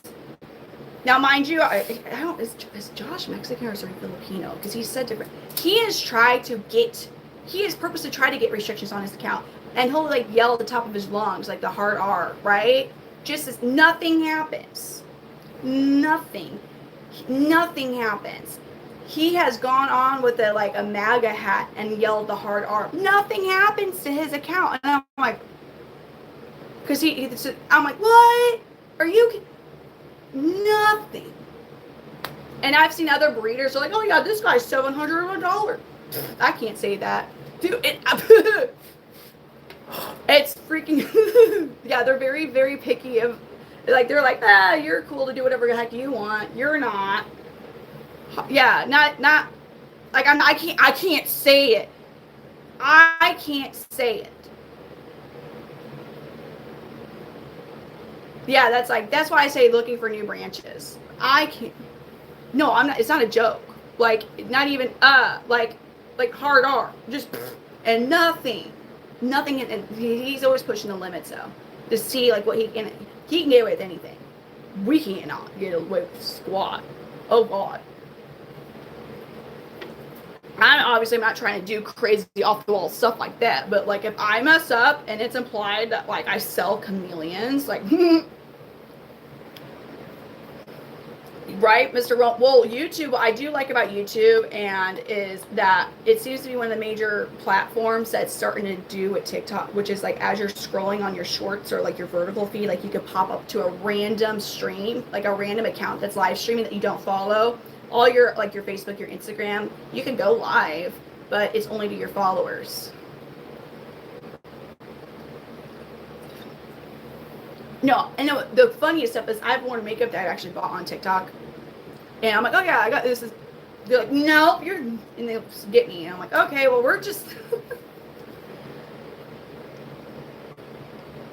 Yeah, it is, but it's So we've been trying to work. Just to be, I don't know. So anyways, I would stream with both devices, two of my phones, and I used to be able to, but at the same, I don't want to do, I like to be able to like, as much as I can, like interact with right here, right, and instead of splitting it. But when I'm doing chores and stuff with the chameleons, and I can't interact as much as I would anyways, why not be streaming both platforms? But now I can't, even with a faster and better quality internet.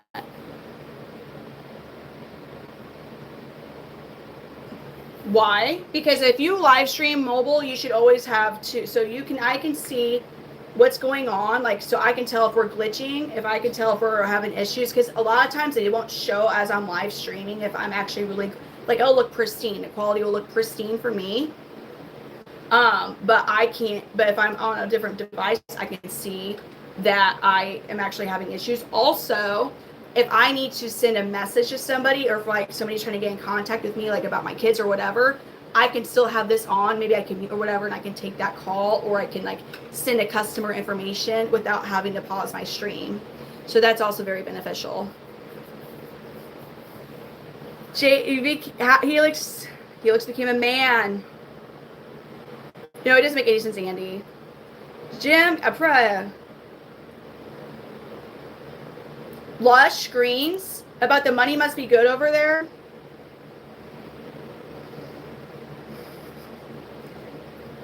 I question all of my life decisions the day I was just, after I did a live, and I was just scrolling on live stream one night, and there was a girl, and there was nothing inappropriate, but she was sleeping, right? And you just saw like her face, like she was, and you could see she had a shirt and stuff, like you just saw her face and like part of her neck, and she was like sleeping with a blanket, you know, like the blanket was like up here, and she's just on her side sleeping, and her phone was live streaming on her, like, you know, you saw that she was sleeping, and that girl had like 300 viewers, and it never went below 300. It would be like 3, 5, because I seen and watch, because what I noticed, because on TikTok it'll reset, so like your creators, like how many diamonds they've had for the day, like where they're ranking, it resets every day, every 24 hours it resets, so you're able to see how much money or diamonds that somebody's brought in. And so we were like a few hours into the reset, and she was at like $3,000 or $4,000 in diamonds that she would be taking, because TikTok takes like a 50% or 60% cut. She would have been taking, it was $3,000 or $4,000. She was making like over $1,000 an hour doing a live stream of her sleeping, and I'm like, get the out of here. And I'm like, she has to be doing something. Like, we already know it's a lot of creeps watching her anyways. She literally just slept and was making money asleep. That's a thing over there. There's other accounts that are into sleep talk. It's sleep talk, dude. It's so crazy, because I mean, here I have an accounting degree, and this girl, if she's smart, is also working a full-time job and is also making money in her sleep, which is like billionaire stuff, is when you make money while you're sleeping, right? She's making more money than doctors when she's sleeping at freaking... You can't eat too much. Like, she's literally making money when she sleeps. But I'm like, dude, she has to be doing something. Like, she has to, like, maybe roll over or something, like, maybe, like, a little bit of butt cheek. Something, right? Nothing. She just was asleep. I was like, why are people just watching her sleep, man? I would, too, watch a chameleon. But she was making money. Like, I'm like... And there's, like, yeah, there's people that battle all day, and they are making, like, easily $10,000 a day. So it's freaking insane how much money. I'm not anywhere like that. Because, yeah, I'm not sure how it works here.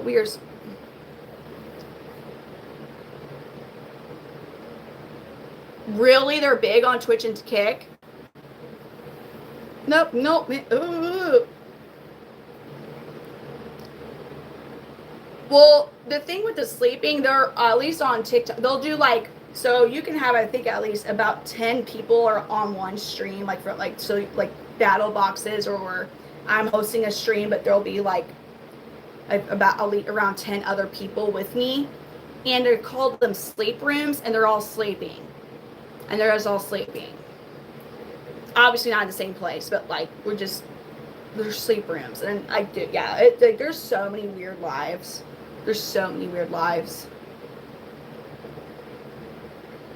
So one thing, and like YouTube seems to be the one that likes, TikTok is pushing battle. That's all they want you to do over there. It's not that they just want you to battle, which I'm like, whatever. But that's what they want you to do, is battle. YouTube, I have done, like, when I'm making my calls during the day for work, but I have to mute my phone, because obviously I don't want customers' information being blasted out all over YouTube. So I'll have it like muted where you're watching a chameleon, and I might throw in some crickets or something. And so, and then in between calls I'll try to interact, but that I'm like, well, I might as well.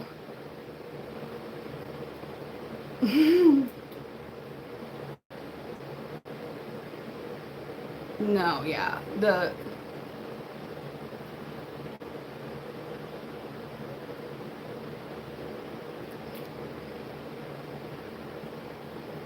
there's sleep streams on YouTube now too. I mean, see, we all are sitting and we're like, nah. But at the same time, like if you were the person that was making thousands of dollars while you slept,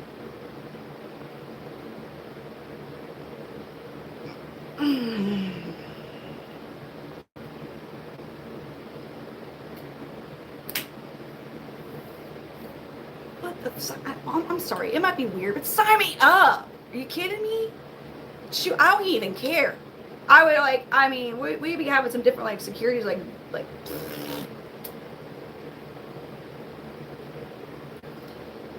Oh.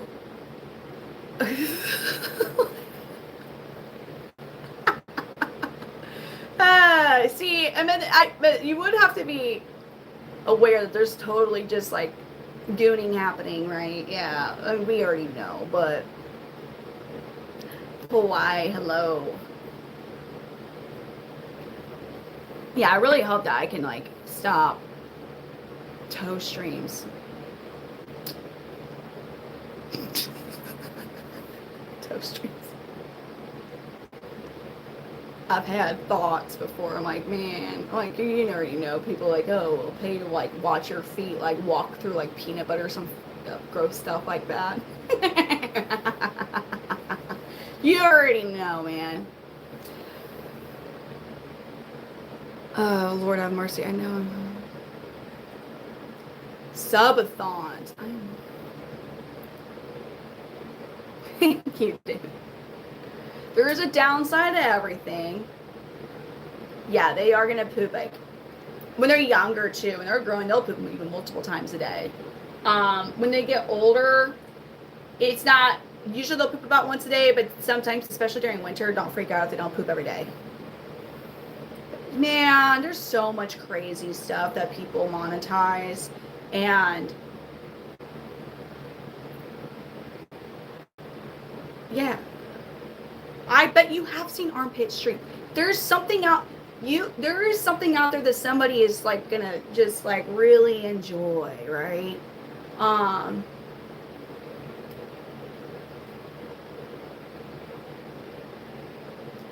Mr. Roman, did you know, like the only reason I know this is because it was one of my boyfriend's like work, they were talking about this.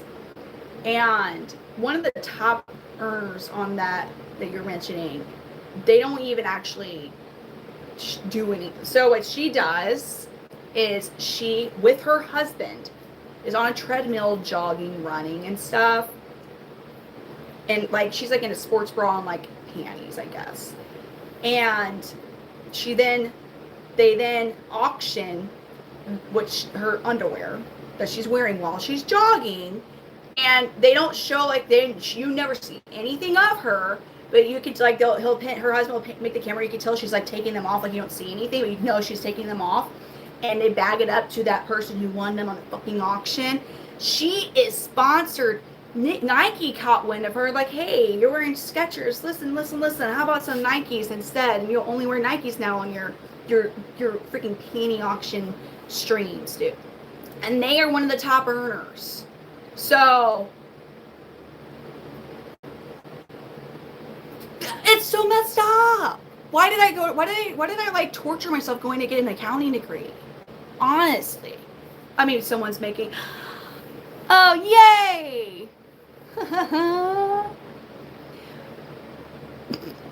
Happy birthday. I don't even know, but like, first of all, she gets the newest of Nikes sent to her. I have a collection of Nikes. I like tennis shoes. And yeah, anyways, here I am with a Bachelor of Science in Accounting, graduated with honors, and some girl's making money, thousands of dollars every night sleeping. She's just exercising with her husband and like,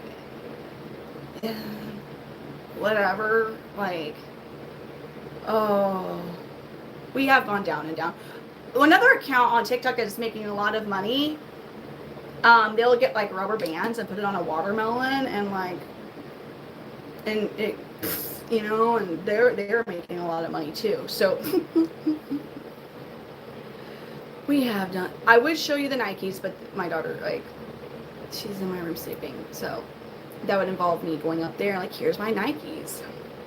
Do I sound jealous of somebody who's sleeping and making thousands of dollars in her sleep every night? I'm not, I'm not gonna lie. Like, it might be a weird stream, but I would be a-okay if I, you know what I mean? Like, thousands of dollars while you sleep. That is literally like, people are like, man, I wish there was a way that we could like work in our dreams while we're sleeping so we had more time. And there you go. Not even, she's actually getting her in REM sleep and shit, making money. Like, yeah. College is I will tell you what, I hope that like for my kids, I don't know how it is now, but like when I graduated high school in 2010, and it was so shoved down our throats that you had to go to college, and you needed to know what you wanted to do as an adult, like for your career at the ages of 18 to 20, usually more like 18 to 19. Like, you needed to know what you wanted to do in life at that point, which is really stupid, because how, like, the most job experience most of us have had at that point is like flipping a burger somewhere, or like, I don't know, pizza stuff, whatever. Like, I worked at Emo's St. Louis pizza stuff for my first job.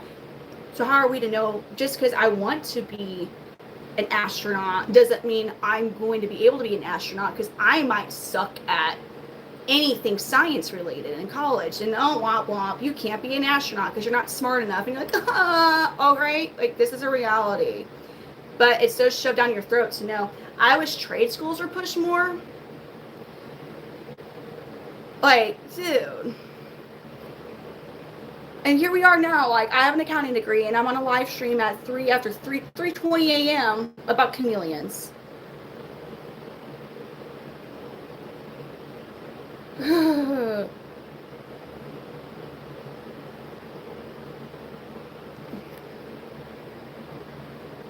Thank you, AJ. I'm happy that you like my streams, even though right now we're not about the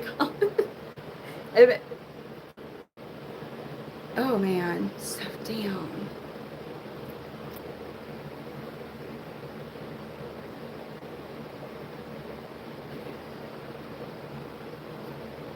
Dude.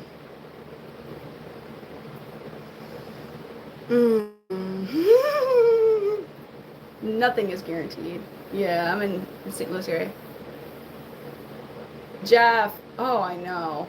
I mean, yeah, and then because I became a stay-at-home mom when I went to get back into the work field, and they're like the jobs they're like, oh, here's like starting wage of $15 an hour with like no benefits. I was like, I'm like, what? Because I had like started all over basically in my work, because accounting is a continuous education career choice to BT dubs. I don't do that. I don't. That's something I've never, ever.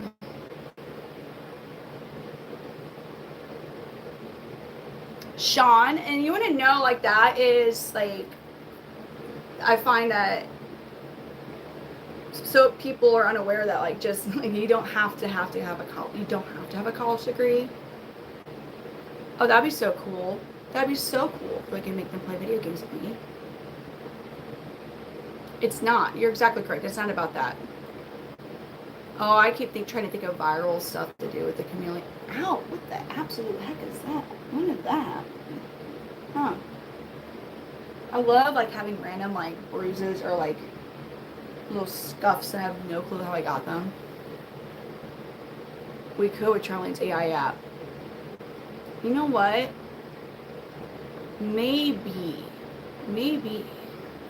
It is a scam they sold us at college. I 100% agree. Like, yeah, because, you know, most of the time you don't have any work experience in your field, so then you got all this debt and you have to start from the beginning, right? Yeah, I know.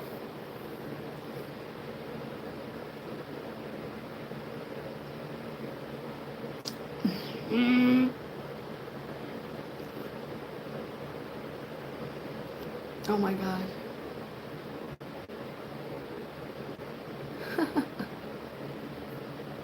Red line's like, turn off the lights, lady.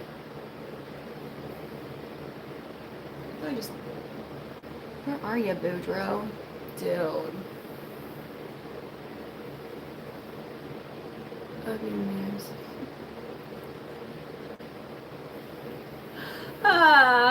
dude, no, I mean, you know what's funny is whenever Cade live streams with me, he gets hit on so much. It's so hilarious. Like I've had to like go off screen and just like off screen and just laugh because it's oh man.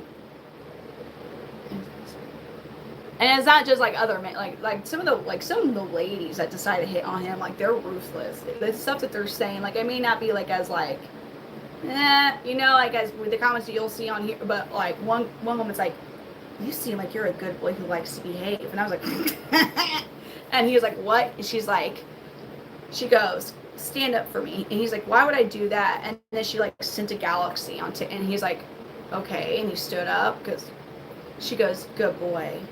Sit back down, and he's like, I don't. And then she was like another like two guys, and he said, I was like,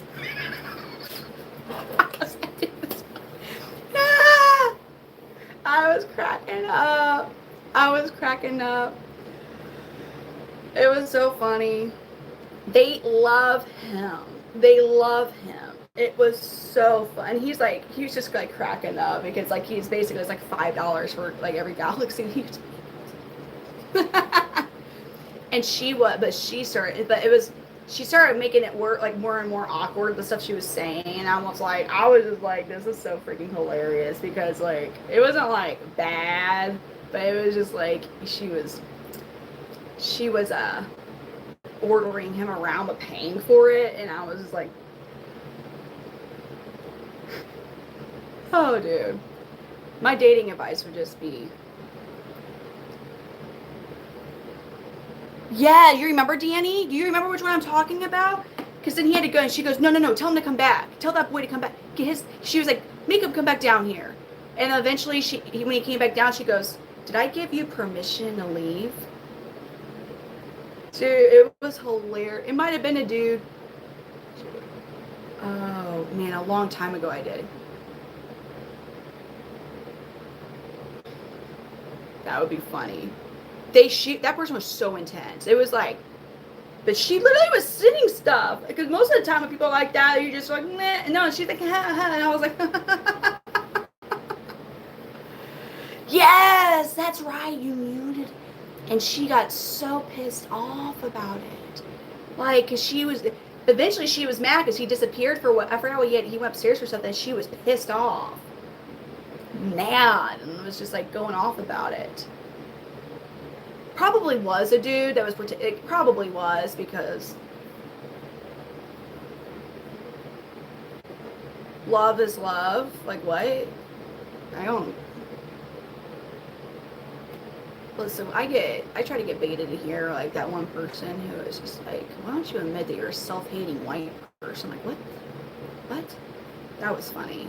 The one who had 7 accounts, that was like 7 troll accounts, and he kept coming back in.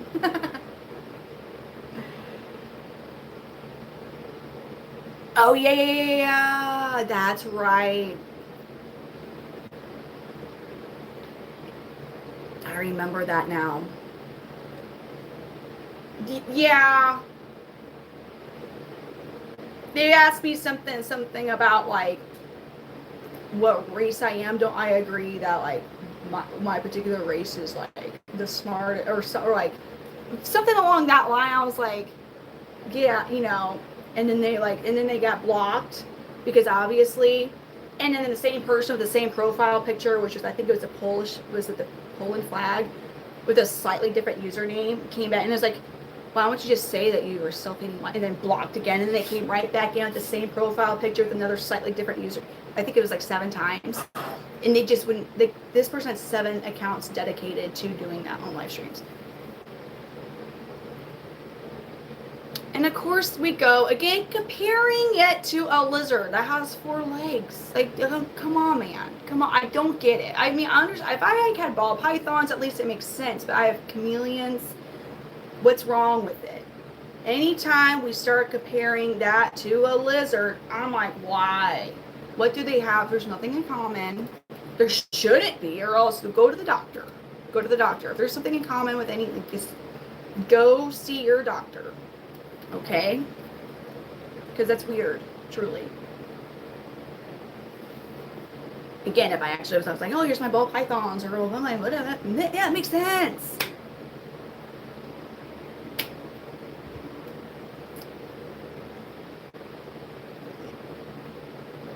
I'm wearing a USARK shirt. It's United States anyways. Association of Reptile Keepers, and anyways, it means I'm a silver member because I got 2 of these shirts sent to me because our rights to keep reptiles. He was asking me if if I hated my race, because there's like troll accounts that want like, there's just troll accounts. I mean, that's just that they have fun. It's their kicks. It depends on what we're shopping for, Dirk. It depends what we're going for. There's stuff at one place I like. There's stuff at the other place I like. My membership level is probably embarrassing, though, to be honest. Yes. How Midwestern am I? Oh, gotta go. See ya later. Yeah, so yeah, I already know we got, slap our knees, upper thighs, and that's our signal that it's time to go. I know. I've lived in Illinois. I lived in Missouri. I've lived in Arkansas. Illinois, Missouri, Arkansas, Kansas, and Nebraska. It's a lot of Midwestern states. Yes. Do a 180.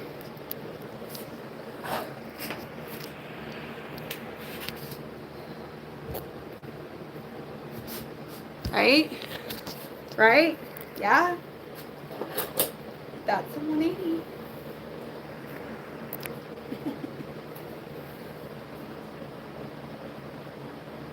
Yes. Hold on.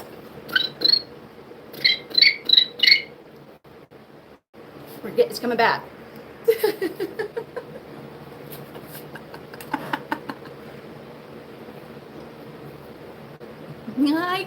I still know some of my geometry.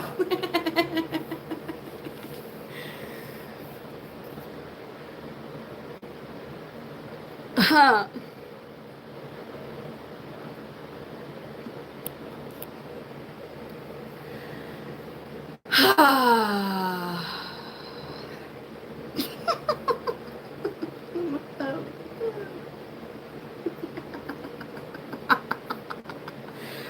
Oh, golly, dude. Good morning.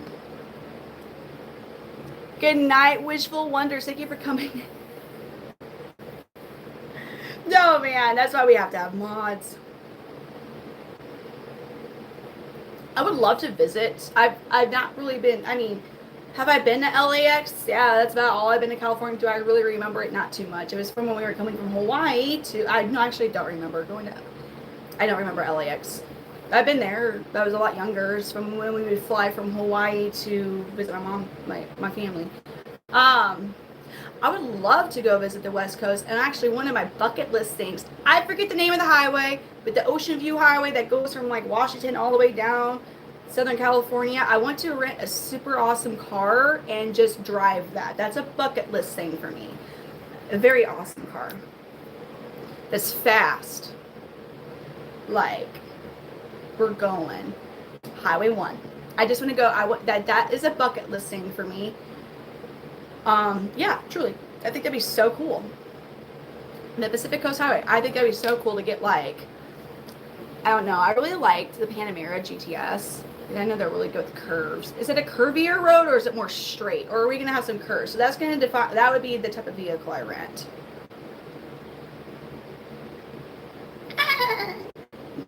So we're going to want a car that can go fast and handle curves. So Porsche Panamera, I like, because like there are 4 seats, 4 doors.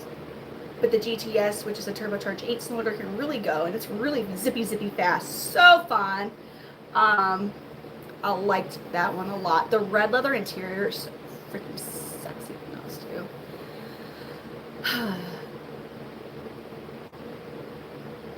It's so nice. Really? How fun was that? I don't know. I would imagine that road's probably very well managed because of the fact of like that is like I live in Missouri and I'm like I want to drive on this particular highway, and it's all the way they would have to. I would imagine that whole highway is a tourist attraction. What do you say instead of the GT3 or the Panamera? I mean, I think that's a midsize. Yeah, that's a midsize. Well, or is it? Well, I thought it was a lot roomier than a Cadillac CT4. I would say it's not definitely as big as a CT6, so that'd be midsize if it's like a CT5. I like cars a lot. I like vehicles a lot, but I don't say Missouri. I mean, to joke around, I'll call it Missouri. That's not how I say it. What? A plane hit a fire truck in New York? What the? How did that even? So yeah, that would be a fun car. So I don't like Corvettes are fast. I just don't think that they can handle the curves as well. Although here's the thing, until I drive, I wish we saw the CT6. They don't make those anymore. Until I drive a Cadillac CT5 Blackwing with the Hennessy upgrade, I want the Hennessy upgrade. But okay, I could just settle with the Blackwing because their V series now are only turbocharged 6 cylinders. Unless you get the Blackwing and then you get the turbocharged 8-cylinder. Until I drive one of those to compare it to the Panamera, I don't know. But those, I want to drive though. Oh, the Boxers are so fun. They're so fun. I like driving. I actually enjoy driving. So, what in the hell? They cleared a fire truck to cross. Oh God. No. A Kia Soul, the freaking like little cube. No way. I don't, man. Like there's like no.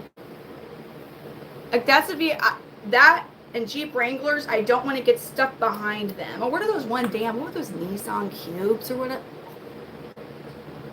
I don't like those are vehicles that if you have anywhere to go in any amount of time, you don't get stuck behind those vehicles. Wranglers, dude, are like they're fun off-road, but on-road, like the second you get over like 55 miles per hour, like, and you're like, you can't go fast in them. Maybe the newer ones are a bit better, but hippies hitchhike. True, I will not hitchhike. Oh,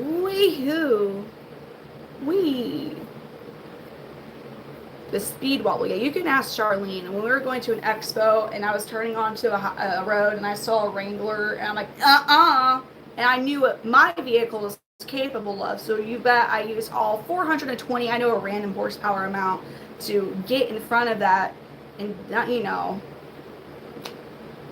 yeah. So because we were not. Because there was already, they don't go fast. And 8 seconds, that's nice. Yeah, yes. Still Illinois? No. I haven't lived in Illinois in a hot 0 to 60, 15 seconds. You better watch out and you better hold on tight. Because we're going to go to getting to places here soon, folks. Just give me a little bit. We're going to be here real soon. Okay, so I hate the dream car question. It's not that I hate the question because I have 3 kids. So realistically, I can't if it's my dream car and it ends up being my everyday driver, I need something that's going to accommodate having 3 kids. So it would be the Escalade V Series Hennessy, though. I want the Hennessy upgrade with the 1,000 horsepower. Why do I want the 1,000 horsepower? I just need it then. So if that is, we're going to pick that. And I would like to have the oh God, why am I having this? Was the interior where it's like that really pretty brown? Oh God, I forget what it's called. I love my Escalade. I have a 2017 Escalade, and I am at almost at 160,000 miles on it. And the only issues I've had with that is wear and tear. And I will say, but it was a warranted issue because the GMs in either truck and truck frame SUVs all had that transmission issue up until they switched it in 2019 to 10 speeds. but my transmission, it was replaced, so, which was fine. Like, I didn't cost me. It was just something they just did. But I've had no issues with it. It's been great. Like, it's all been wear and tear. Escalade, but no. Most of their other car, well, the Escalade is the only vehicle that they've even had that you can even still even consider a flagship vehicle, because they've changed the names of everything so many times. Dependability on my Escalade, I have almost 160,000 miles on it, because I've driven all over with that sucker. And I'm not a soccer mom. I've definitely probably driven like a soccer mom, like places to go and stuff, and we're great. Literally, wear and tear items is what's happened with this wear and tear stuff. Like, I'm not complaining about that. One of my extra handy dandy random ass cameras I don't really need did go out, but like, so now instead of having a camera rear view mirror, it's just a regular rear view mirror that if I flip, like, I just need to replace it. It was like $500. But rather than that, it's been great. No, because my generation, 4th generation of Escalades have what's called a smart engine or a smart trans, so it will go between 4 cylinders and 8 cylinders when needed. I have gotten up to 24 miles per gallon in a truck framed SUV because I was on the highway. I normally average about 19 miles per gallon in it. So I won't judge. You want to know the car I had second to longest of that was my 2001 Chevy Cavalier, and it was considered totaled not because of me driving, but because of somebody that drove into it when it was parked while I was sleeping inside my townhouse. And it was still drivable, but it dented in like the whole back side of my Cavalier. And I was like, yeah, I'll just take the $2,500. Thank you. Yeah, so it'll go between that. And then if you manage, like Cade has a 2022 Escalade, but it's a diesel. Yeah, so they actually do make Escalades with diesel. That sucker gets 28 miles per gallon, and it's the extended version, 28 miles per gallon with diesel. So, and it's a huge vehicle. It's like a freaking house. A party? No, there's nothing wrong with that. First of all, if you want to, now you can actually make money from your vehicle. Like, you can start a business with your party bus, right? If you want to. You know how much shit you could probably write off with your damn business is actually the vehicle? You know how much stuff for your taxes you can write off? You know what I'm saying? If you start out and your initial purchase of that, not in Missouri, it's not. You all cry anytime I tell you pricing for stuff in Missouri. When we lived in Illinois, in Granite City, Illinois, we would drive over the Mississippi River to get gas. When we lived in Illinois. It's not fraudulent. I'm done. You gotta make it, you actually gotta do some parties in your party bus, though. For the they now, I think it's still the Duramax, but yeah, I know they did that for the 4th gen. I think it's still 5th gen that they have that too. But diesel, yes. They're amazing. Missouri actually has pretty good roads, and roads are like, when I have driven through Tennessee, Kentucky, Louisiana, like the quality of the roads are crazy different than Missouri. Jamie's like, don't do the bad stuff.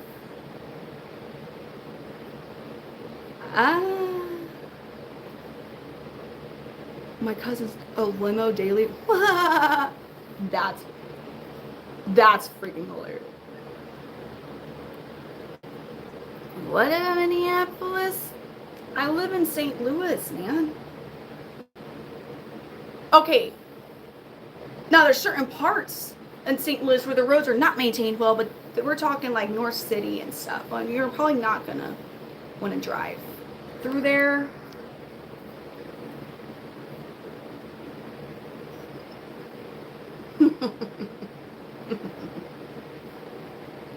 I was like,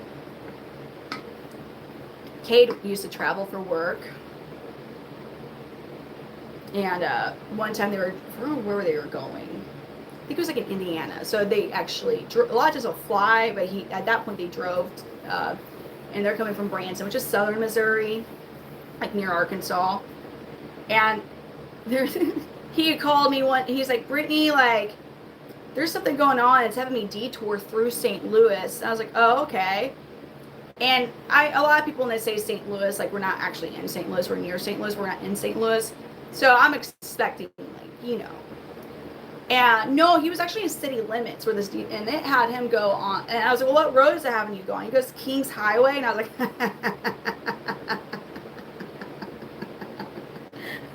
so he, and they had him get out on like one of the worst areas, like where it exits out. And I was like, my advice is just don't stop at stoplights because you really don't there. Tornadoes. I mean, they've happened. Shoot, just like almost a year ago, we had I think it was an EF2 or 3 actually, go through St. Louis, which was usually tornadoes don't hit actual like cities because of the heat, whatever effect, right? What is it called, the heat thing that kind of seems to detour, but it actually went straight through like the city, not like downtown, but like it was still in the city. Watch, huh? What? And when I lived in North County, St. Louis in 2011, and the tornado hit the airport, that was some crazy stuff. And that was an EF3. And I remember that. And I was like, that's when I was living in my townhouse. I didn't have a basement. And I was like, well, okay then. What didn't scare me? The one in when I was in North County, I'm not gonna lie, like my state of mind was I was young, it was 2011. That was younger Brittany days, so I was just like, okay, and no, I just kept sleeping. Yeah, that was yeah, on the second floor of my townhouse, mind you. That was like not, I just was my a lot of we were a little compromised at that point, you know what I'm saying, like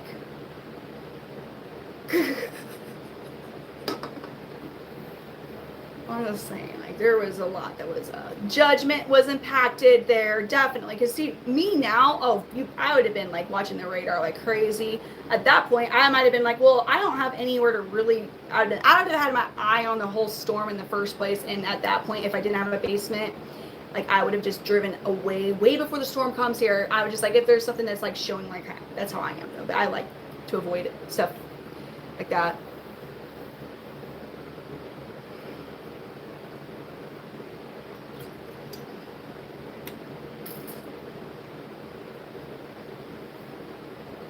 Realistically, I'm just going to take you guys upstairs. We can't have music or anything anyways, so I'll do this.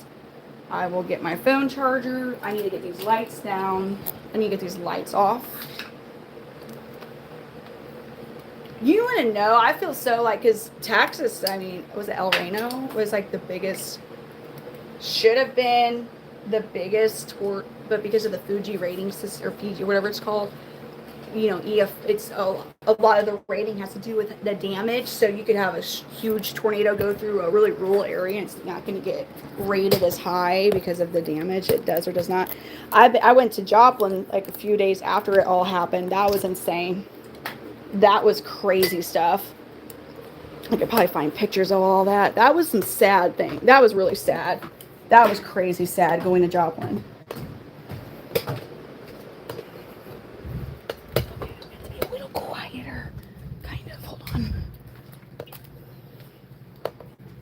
Let's see I'm going upstairs and the chameleon vibe will be a little different, but whatever.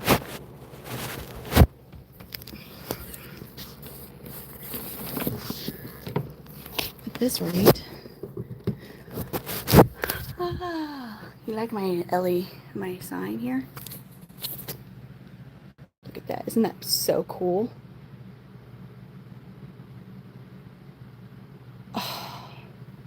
Yeah, I do. Oh. I couldn't have music tonight because it would wake up Amelia. Like, but you, I can go through and I can erase songs. It just takes a lot of time to do that because it's every individual song.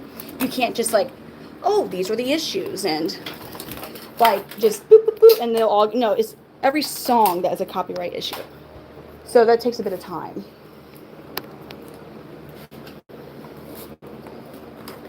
Yeah, I just moving everything upstairs because I want the lights off down here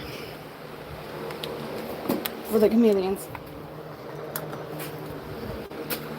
Although most of them are asleep, they need the lights off.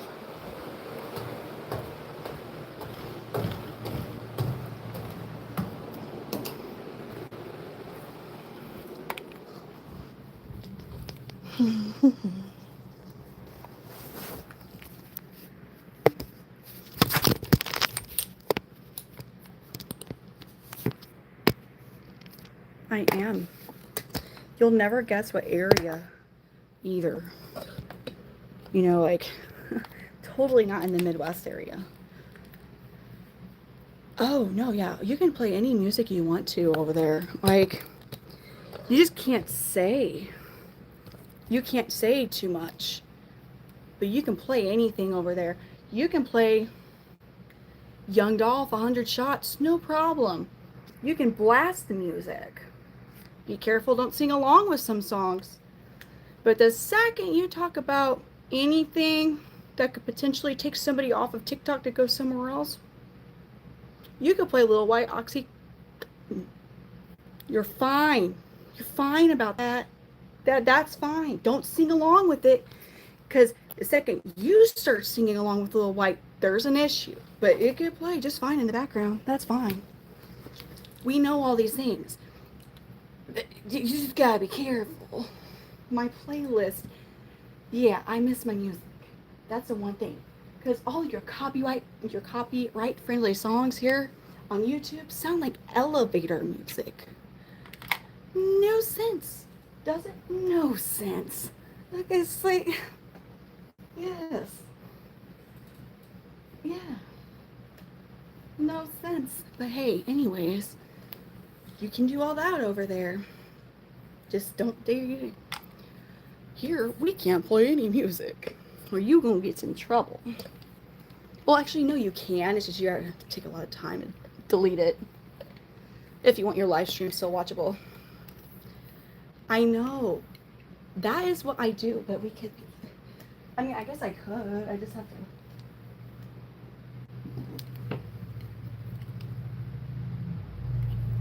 I just have to go through later and be sure to delete all the songs. Yeah, like. Oh, you mean like AI? Or do you mean like try to like start beatboxing and like talking in between it? Or it's just Thor's like, what the fuck is going on? Thor did not like that. I bet Amelia's gonna wake up like, Matt, what are you doing? Oh. So now we're just chilling. I don't know why I was about to go to bed and then I just kept talking. Sorry. Usually we're holding chameleons and talking about chameleons, but they're all asleep. They're all. That'd be so great, because on my page, I mean, I have a lot of shorts. I'm transitioning from the good old land of TikTok, okay, where it's all short video focused, so long format videos. I'm not used to editing that. I'm gonna be honest with you. It's a lot more time consuming. It truly is. I'm still working on the damn makeup thing.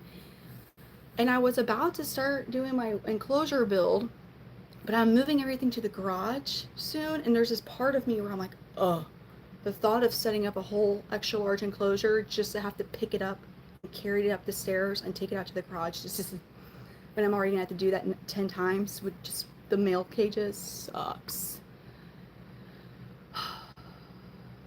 This is alive. I do live streams. It is a mess. Just play AM music, like AM radio. See? Does that not annoy your, does it not hurt your ear? It hurts my ears. Like the fake AI elevator where it's, you know?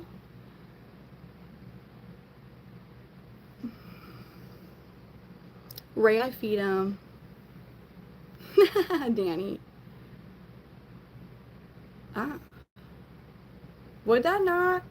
See, maybe because my hearing sucks, but if I'm like on the phone talking and somebody's like, hey, you need to tell them, I no longer can hear the person I'm on the phone with, and I no longer can hear the person telling me what to tell the person on the phone. Like, it's just, like, I just hear, and I'm like, I can't. So, Beck, I think, truly, YouTube might start doing good in that with the live streaming. Because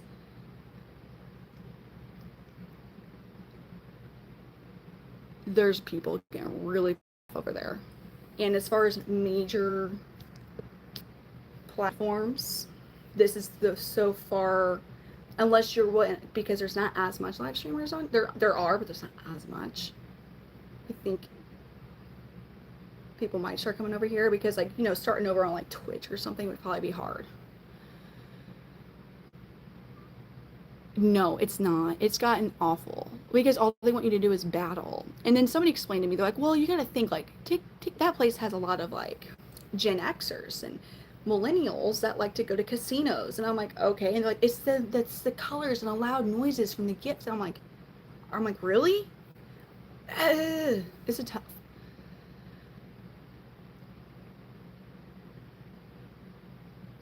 No. Why would you think I could rap? I can't really rap. Like, I know some stuff from Eminem and stuff like that, but as far as me just coming up with my own lyrics, like, I mean, like, I've occasionally, like, I'm not a rapper. Truly, look at, like a chair. What you mean? I am in my 30s.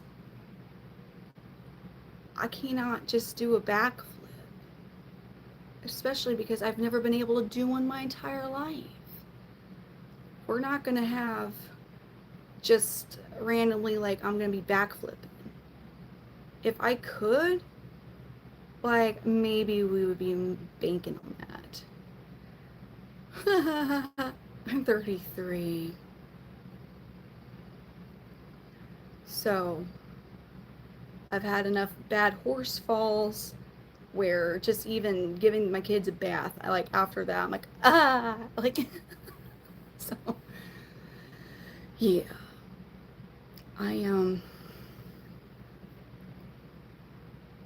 Oh, it's all good. You just did your first backflip at 30. Good for you. Good, honestly, truly, if you're able to, good for you. Thank you. I supposedly look really young when I don't have any makeup on, but are you saying I'm pale? I mean, like, yeah? It's March. I don't have a tanning membership because I don't want to, like, fake bake, you know? So, mature. I'm a mature adult. How did I survive pregnancy? Well, one, I actually flatlined during my emergency C-section. Favorite band, Five Finger Death Punch.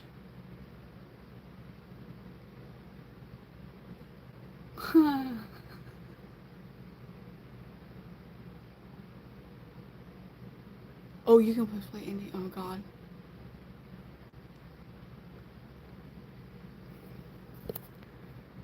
No, pregnant. Honestly, my pregnancies were not rough. I didn't even know I was pregnant with my third because like I don't. I'm one of those that never had like symptoms of being pregnant.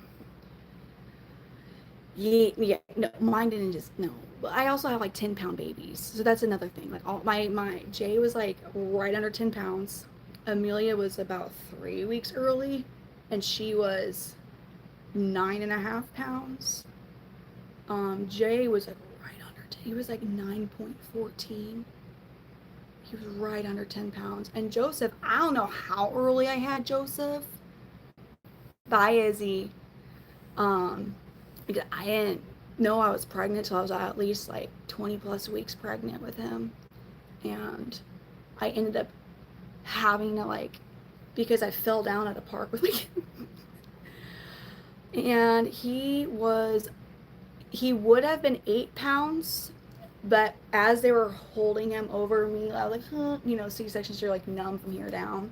As they're like, here's your baby boy, he's like, he peed on me, and so I believe that's why he was 7.15 pounds instead of 8 pounds because he emptied his bladder on me. So that was that. Yeah, I didn't know. Do you have? I used to sell car warranties, Dave. Are you someone I used to work with? I used.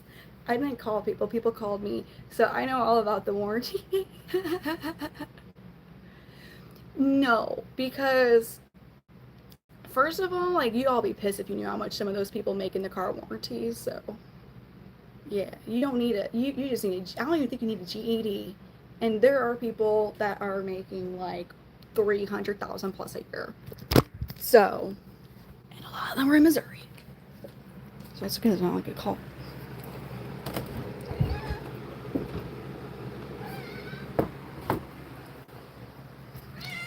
I can't talk about the most gangster stuff I've ever done.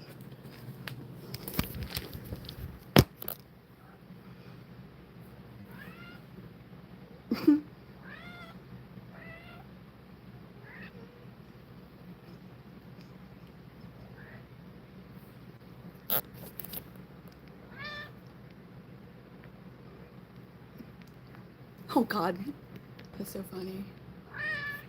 Yes, Catalia. Oh. See, look, it's one of my non-reptile pets.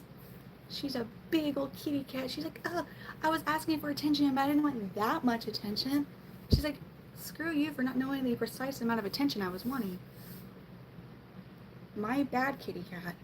My bad. Hi. Least favorite band. In a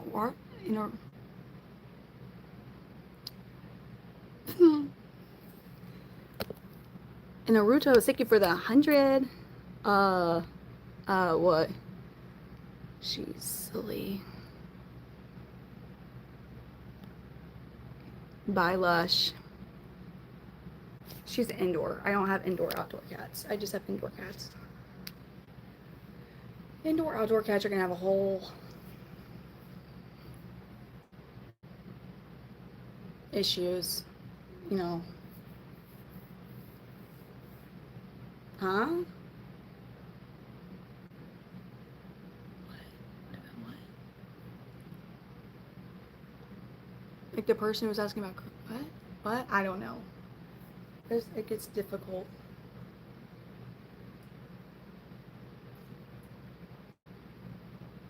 Oh my gosh. I am in the St. Louis, Missouri area. Or hold on. I'm from the St. Louis, Missouri area. From Missouri.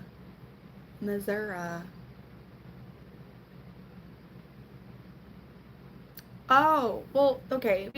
First of all, I was taking birth control, so hey, woo, woo, woo, woo. I was taking the pill.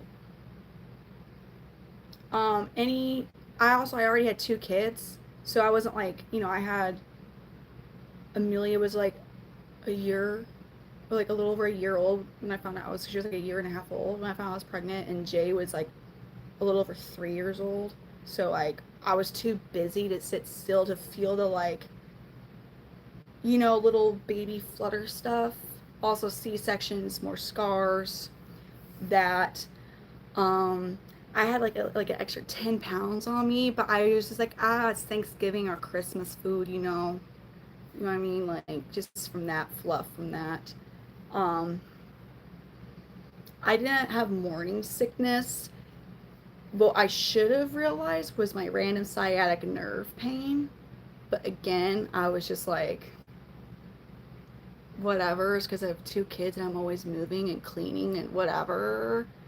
And then one day I was cooking some delicious taco. I had been slow cooking some chicken for some chicken tacos, and I was like, I was frying something on the, I was cooking something on the stovetop, and like out of nowhere in my belly, I felt that boom, boom, boom, boom. I was like, what was that?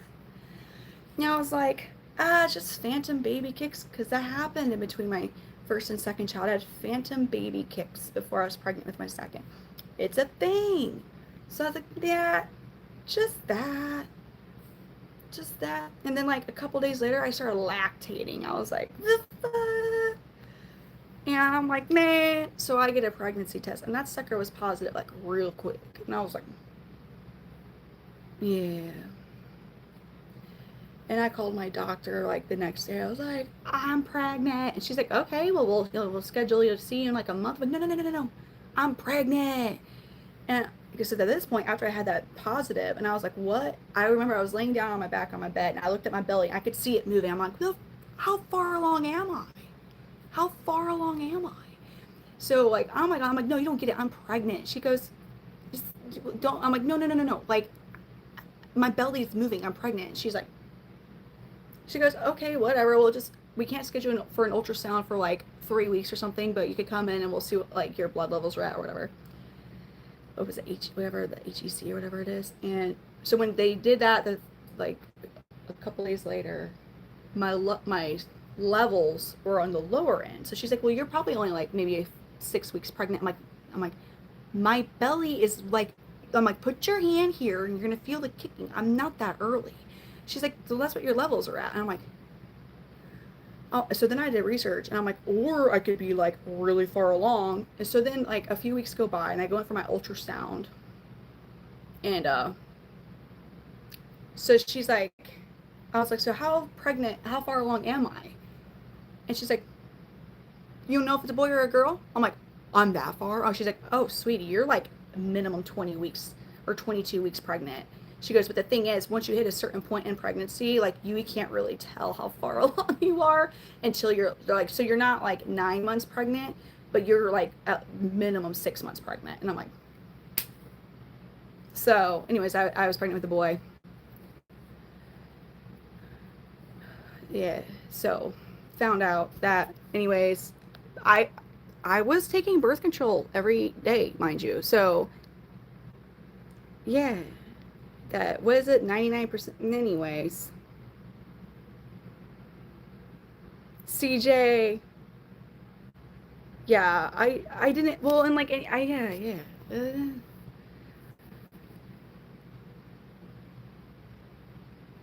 Oh, everyone's different. I did not have morning sickness, and my first Jay, I ended up getting like really bad acid reflux.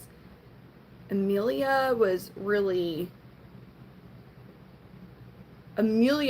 the only one I actually tried to get pregnant with. And then for her, I never had morning sickness, was the thing. So I never had that symptom.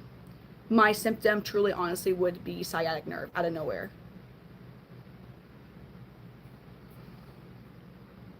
I don't, they're greenish. I'm great. Oh God, Jaden, yes. Their dad for the long, he's like, he goes, because when I was always like, when I first got married, I was like, I'm like, I would like to have 3 kids, like 2 boys and a girl, which I ended up getting. And he was done after Amelia. I truly, I was taking birth control every day. And if like I was taking my other prescriptions, which I would not have taken had I known I was pregnant. And for the long, I mean, we're divorced now, but he's like, I wanted to get, he's like, maybe I should get a pregnancy test. I'm like, why? He's like, and mind you, I'm a brunette, and all my kids are like blonde. blonde because the Norwegian, I think, genes in that side, they're just strong and overtake anything. And he was like, 3.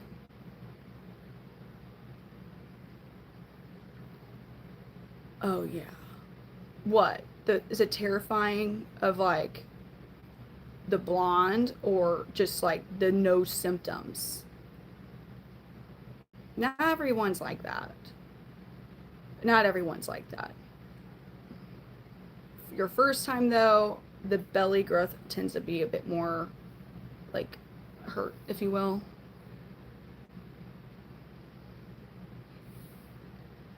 We just need, wow, we're at 300 likes. Thank you.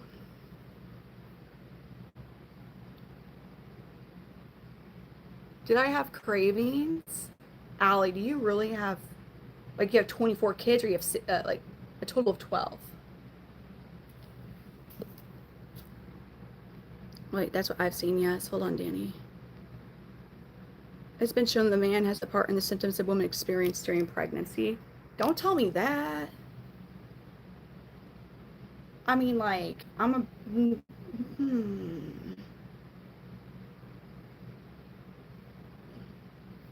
Don't tell me that. Grandpa was active.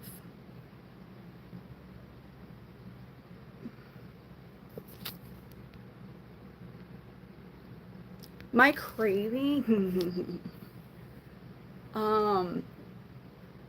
Jay, I really liked peanut butter. Like, it was a very bad, and it was specifically the Peter Pan honey peanut butter. Was it the Peter Pan? Is it Jif or no? Jif has a honey one, right? Where's the honey with the creamy peanut? I would go through. Oh, I would chow down on that. Chow down. Um, Amelia.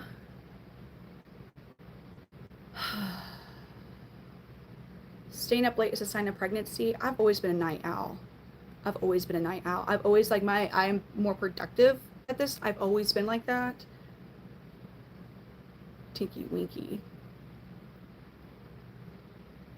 My dad, they actually, his family, like my uncle and my aunt, they would call him Tank because when he was premature, when he was born, he was so small he'd fit in a Tinker toy box.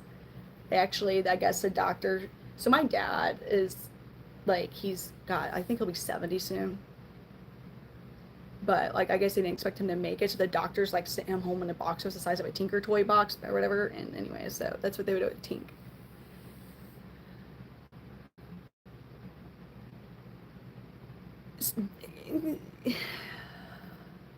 Okay, a pregnant woman's cravings, just give it to her because like she's going to get it anyway, somehow or some way.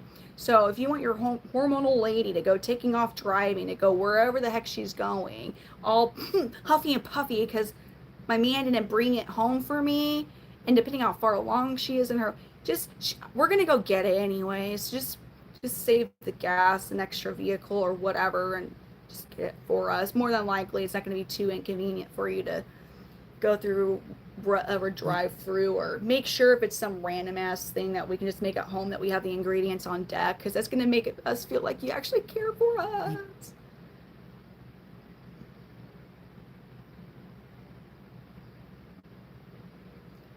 I feel like all of us have, and will again at one point as we get older, do that inner sleep. Emos is, oh, that was my first job, was emos.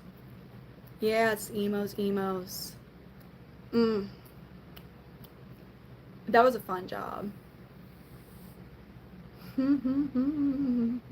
Emos. You want to know, like, so if you get delivery, always get it well done, get it extra crispy so it holds up better to becoming soggy on the way there. You can get the garlic cheese bread they make. You can get that shit put on the breadsticks, and it's even better. Yes, we would. So I, while pregnant, still lived in the country. and the closest Chick-fil-A and Panda Express for me were like a 30 plus minute drive, and I still managed to eat a lot of that. So, yes, depending on, not angry, but they just are going to go get it. For me, also, am I am more of a like, I'm not really a person who gets angry. Now, when I was pregnant, I was extremely like, I bawled my eyes out in the middle of the movie theater when I went to watch Jurassic World, where they leave the Brachiosaurus on the island, and he's just like, "Rah!" And they're like going, I was like, ah, like I was crying, like ugly crying in the middle of the theater, and people are like laughing at me and stuff because I couldn't contain myself because that was so sad for me. Um, yeah, yeah, that was, um, so, but I never would get angry, but like if my mind was set on something, I was gonna just go get the food. Oh, the pizza. First, I thought you were talking about iguana because of the comment before you, and I was like, they sell frozen iguana at Schnucks. I'm like, the hell has happened? And yes, they have frozen in Kroger. Well, there's only a couple Krogers in Missouri, but like mine has one. I think even Walmart has frozen Emo's Pizza in some locations, and yeah, Schnucks, Deerbergs, they all have it.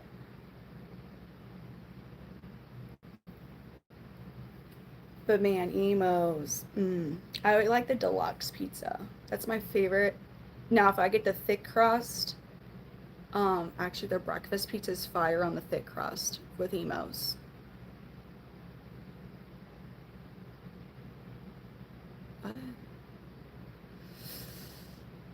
See, but then we can't get into this topic. I I have to have C-section. So if I was a woman who was like in a, like 100 plus years ago, whatever, probably even more recent than that, I would not have survived childbirth because for some reason I don't know why I have big ass babies, but I do. Um, I would not be. We would have been making the decision to keep the life for the baby if I had been pregnant during that time. I will have a limit in how many babies I can have. Because of C-sections.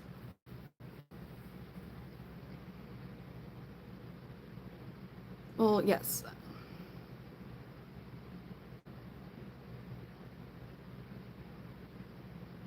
Where else would I be from?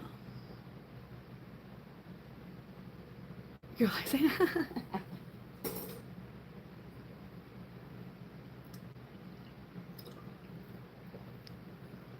ah, ah. Sorry, I was. Yes, I am in the Midwestern section of the United States. I feel like I definitely don't have. I can't do an Australian accent. Your brain? Oof. Oh, yeah, there's some really crazy stuff. Like, yeah.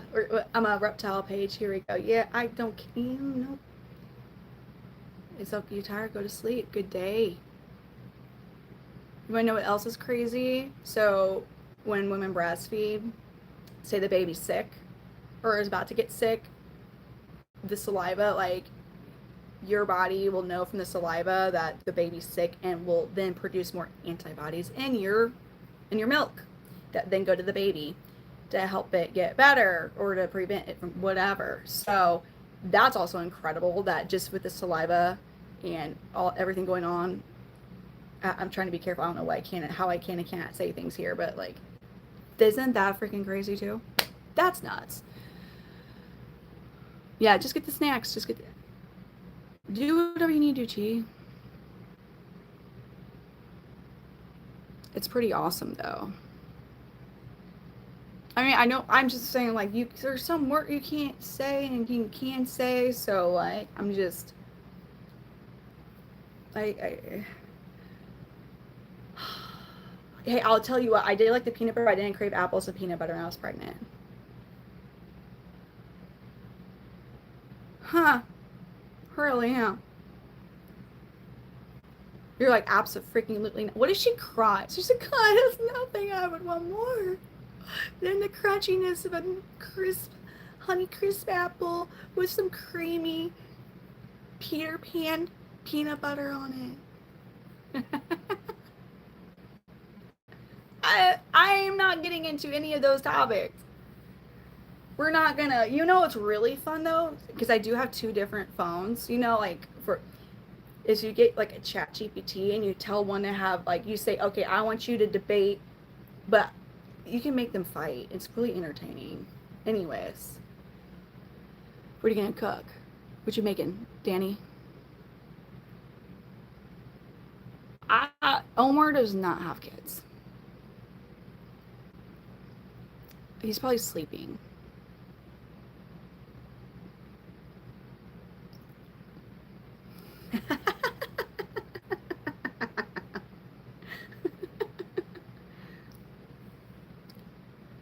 Omar's not in a Hellcat. I don't think Omar's in it. I could be wrong.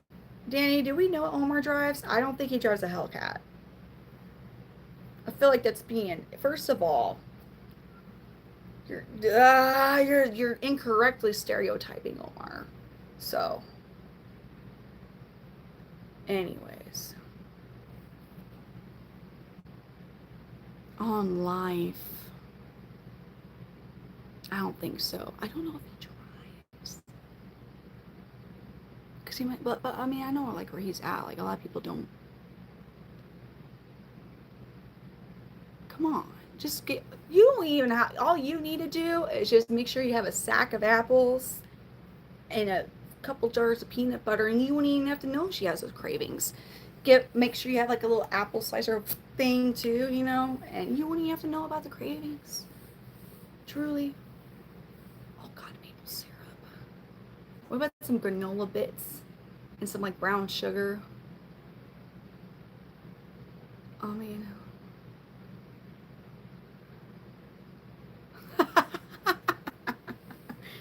you're like, well, could you imagine being snowed in or iced in with a woman who did not get her like freaking ice cream? No. Good luck. All of our passive aggressive. Yes, I do, Papa John. Papa John's is some good pizza too. I do breed Panther Chameleons. They're just asleep right now. Mangoes are fire. Ah. Oh. But you have to get them in the right season for them to be good. And truly, after like when I would be in Mexico and I'd have fresh mangoes in Mexico, and then like coming back, I was like back in Missouri, and I'm like, they don't compare. So they're just not the same, because fresh mangoes are a whole different mango than what we get. Just saying. You think that you could get anything if all the, but for some reason the people with all the money in the world, that's just not enough for them, and then they get some weird shit because they have too much money, and normal stuff no longer makes them happy. So then the next thing you know, like boom, you know, weird stuff starts happening because wow, we're no longer satisfied with being able to purchase any vehicle we ever wanted, or being able to have like $10,000 shopping sprees, like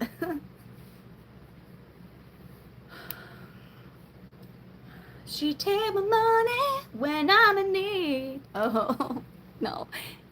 I ain't saying she a gold digger, but she ain't messing up no broke player. Craving mangoes or so. But mangoes are great.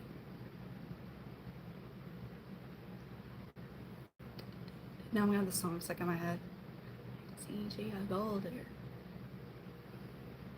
What's another weird but great snack? Tell me. Tell me.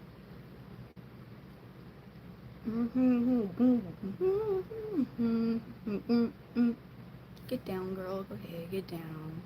Get down, girl. Go ahead. Get down. Oh, I can sing the. Ow.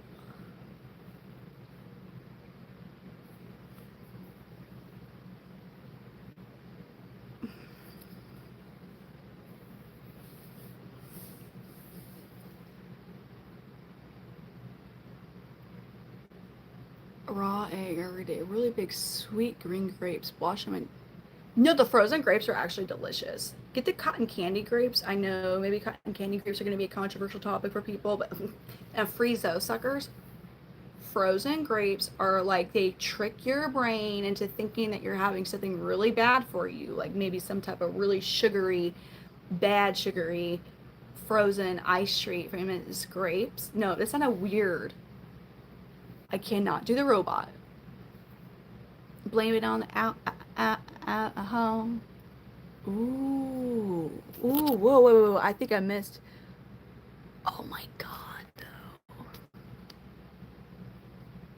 No, that sounds fire. That sounds so fire, Danny. That sounds really good. Oh my God. That sounds good too. Come on, we're making some like mocktail frozen fruit. Oh. That sounds really good. Now I'm over here like, I got grapes. I can freeze them.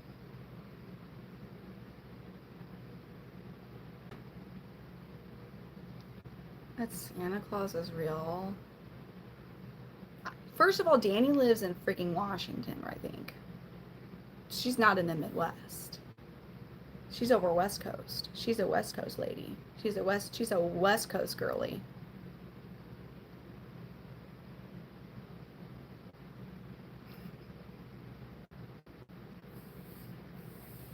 Oh, the cotton candy grapes. Yeah, so good.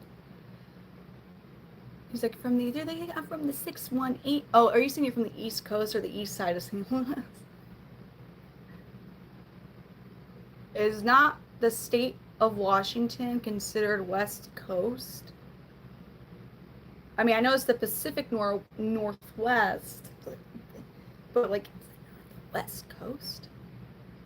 Or at what point is it the West Coast?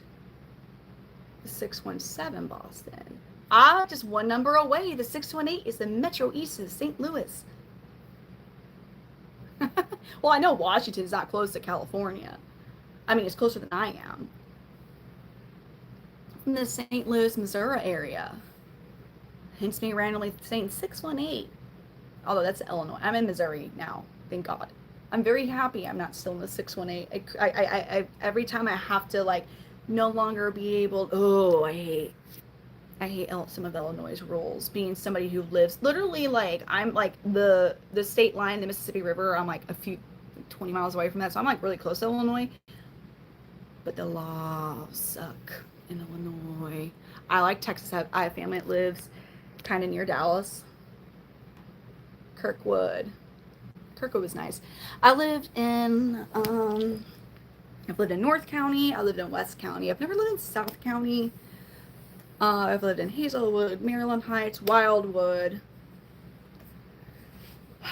St. Charles. Granite City was in Cahokia. We're all 618. I'll tell you what. You live in Austin? That's cool.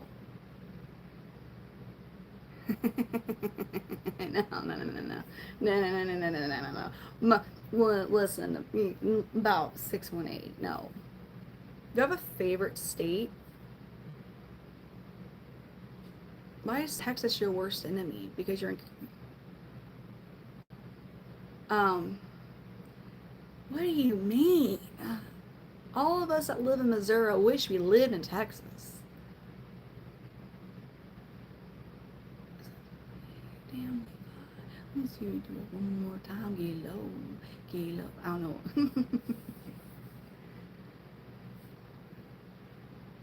Florida. See, the thing that would suck, I'm like, I like Florida. And anytime I go anywhere with a nice beach, like in my head, I'm like, I really wish I lived here. Even like when I. Oh, yeah, I thought it was. Damn. Let me see. We oil and water, except when it comes to Midwest people. Yeah, Missouri. Well, hey, Missouri has brought some cool people like Walt Disney. Akon was actually born in St. Louis. Isn't that random? Brad Pitt. Of course, Mark Twain, if he's relevant to some of us anymore. As far as Florida, man, Florida's real pretty. The only thing that would probably drive me a little, first of all, Miami. I was in Miami a few months ago, and what the absolute, with the drivers. What? Honestly, probably the worst drivers I've ever been. There's one other second-ish. Springfield, Missouri randomly actually has the worst drivers ever. Like I can't even, I don't know. It's like just that little section too, like of Missouri. It's just that everything where else like you got your typical stuff. But first of all, Miami was just like people are stopping in the middle of the interstate because they missed their turn. Like hold on one second. Hold on one second. Mm. Why I didn't run away from home. So I'm a military brat. Listen here, I'm a military brat. My dad was in the Coast Guard. Okay, um, I always feel bad for my mom. So I guess like Coast Guard, they get stationed in areas longer than like Army or other branches do. So they were living in Hawaii for a while, and then he got stationed out in Granite City, Illinois. Can you imagine my poor mom living in Honolulu for years and then getting the good old news that, hey babe, guess what, we're gonna get to be closer to your family. We're going out to we got stationed out to Grant City, Illinois.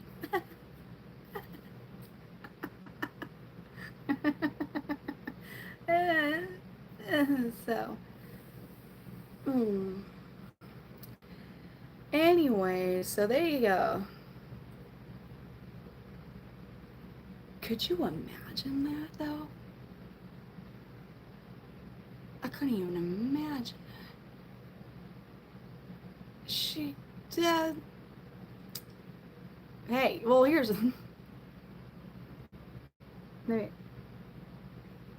No, but the Mississippi River connects to the ocean, and the Coast Guard is going to do whatever with any body of water that is a direct body of water that connects to the ocean. So the Mississippi River is a huge port river, I believe the biggest in the country, with your barges. And actually, one of the things that he had the wonderful duty of doing was looking for retrieving people who decided to take their final dive off of the many bridges in the St. Louis area. So yes, they have a Coast Guard for Mississippi. It's there.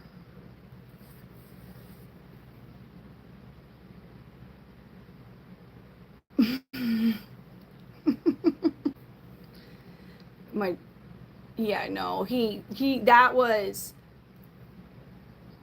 he liked the St. Louis area, I guess, for some reason.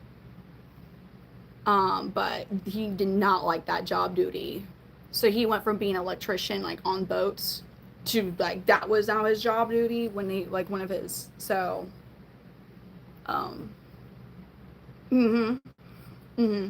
That was one of the things. I mean, he did other things, but that was like for that. That's one of the things that they would do, because that's what happens with the bridges. Okay. Oh God. Yes. So, so much makeup.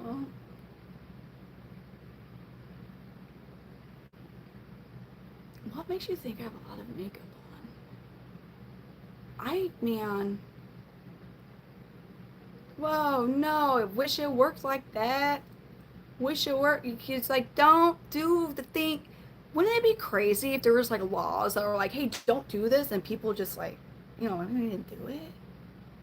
I mean, you know.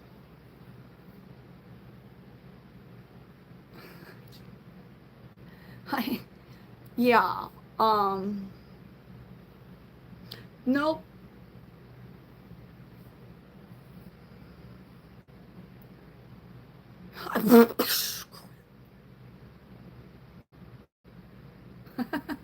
Oh, I wish. Yeah, one of them we have the Chain of Rocks bridge, and that one's not a fun one for them to have to deal with retrieving of, because there's a reason it's called the Chain of Rocks bridge. So I don't know. I don't know what's going on. I don't. What is my relationship like with my father? Oh, It's good now.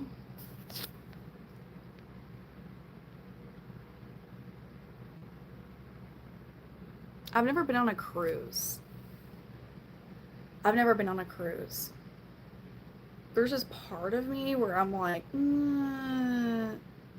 I've never been on a cruise. I don't think that they're I can't say if they're overrated or not. I've never been on a cruise. I'm not afraid about being seasick or anything like that. And I guess like they wouldn't be such a popular thing if you would actually. There's this part of me where it's like, oh, you tell me how long I get to go, and like if I went on a Caribbean cruise, like I only get this much time to visit this place, blah blah blah blah. Like there's a part of me where I don't like that thought, but then it must not be that bad because a lot of people go on cruises. But see, also like all inclusive in like in Cancun, Riviera Maya, man, yes, that's also very nice. The all inclusive and like, yeah, you bring money to tip, but like I really like that too. You'd rather backpack in Europe. Yeah, no, from that's one thing I have heard that like now to like you are gonna have to spend a bit more money to get on a more luxury type of cruise. Or also like the Bahamas, Jamaica, or anywhere the all inclusive with the Caribbean. See, I will tell you though, the Caribbean ocean is so gorgeous. I mean, like, are we? That's such a like crazy like. Damn, I'm real confident that Scotland's the prettiest. I know Scotland has got gorgeous scenery. I feel like there's very few places that are just straight up ugly, like in the entirety of the whole area, of the whole actual country. I there can't be one that's just solely the entire country is ugly. I'm not saying I've seen. I know Scotland's got really gorgeous scenery. I know it does, but man, it depends on your scenery because we can't compare Scotland to a tropical paradise. Though we can't do that. But I can't compare Missouri to like you can't compare like I don't know. Actually, when it was Scotland's that would be more of a comparable with like Canada with how up north you are. Oh, don't take her to China. Oh, don't worry, I'll find the strength for a cruise. That's so. There's Catalina. Look at her, so pretty. Hi, Kiki. She's like, oh. She's like, I want to be around you, but not touched, ma'am. As a Kansan, why do you have to hate Missouri? I don't hate Kansas. Illinois is different. Why don't you hate on Nebraska or Colorado? I would, as I lived in Kansas, I'd probably hate on Colorado personally. I've never given this one catnip, no. She does. She just.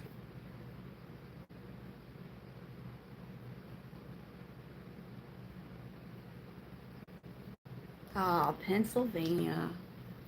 Yes, Pittsburgh. What you got to tell me? Good morning. Hi, Catalina. Aren't you so sweet? She's a real sweet cat. She's never intentionally scratched or bit me or my kid. She's really sweet.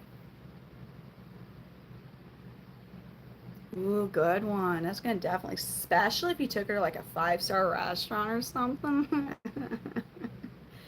Oh, imagine something like that. That's my favorite pastime, duh, Dean.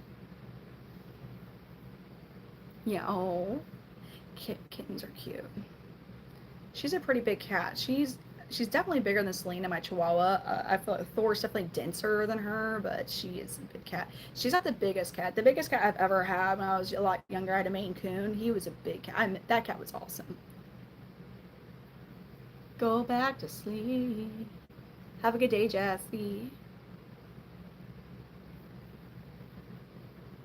Catalia is her name. Catalia.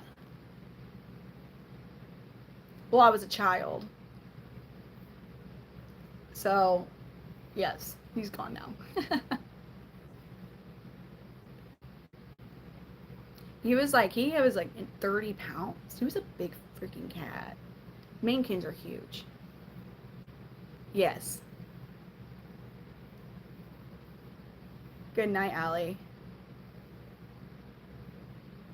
A bobcat? Man. I will say, like, I love all animals. I just know cats are apex predators. There's something in my head, the thought of actually owning one, like an actual wild cat. Mm,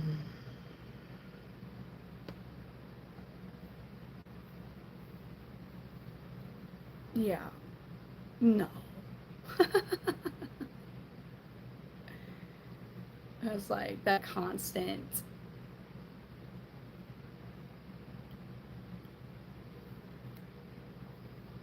How did I? Because I was a lot younger. I didn't have kids. I couldn't stay still. Um, yeah, I would, but I was, yeah, that was a lot. I was taking like 21 credit hours. I went to College of the Ozarks. So, College of the Ozarks, you graduate debt free. They give you work. So, they'll give you a campus job.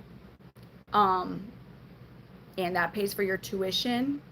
And if you are a college that lives on campus, or if you're a student that lives on campus, you will do the summer work program. So that's 40-hour work weeks for your entire summer break, except for maybe like 1 week. And that's where you pay for your room and board and from that job. And then during the regular semesters, your college job to pay for your tuition is 20 hours a week with a couple 40-hour work weeks in each semester, and which would be like your Christmas break or your fall or your spring breaks, like whichever one. I think there's one 40-hour work week in each semester. When you start out, you're usually server, like there's a 5-star restaurant on campus. It's Branson, Missouri is a tourist attraction area, so yeah, and then or like the college cafeteria or whatever. Like, but then usually sometimes your sophomore, definitely your junior year, you will get a job in the field of your degree. So like I was working in accounts payable, but I also needed to have money that I actually had. So because all your money that you make goes to your tuition, unless you become a server at the restaurant, and then you get to keep your tips, which they made bank. So anyways, I worked a part-time job off campus, actually at Olive Garden in Branson. So I was working 40 hours a week and taking 21 credit hours. So I don't know, but I did. I did. Was I friend? I've always been nice. I've always been nice. I can be too nice, like as far as like people would walk over me type of stuff. Hello. Her name is Catalia. Catalia. She is just not just, but she is a domestic long hair. My name is Brittany. Brittany. But we just say it Brittany. I do have Irish Emmy. Is it obvious? My voice is getting raspy. And I have to make calls for work here soon. Oh no. You don't know. This is a t-shirt. It ain't no crop top. You kidding me? Boy, we don't know our basic fashion. Yes. Catalia, like C-A-T, cat. Catalia. Catalia.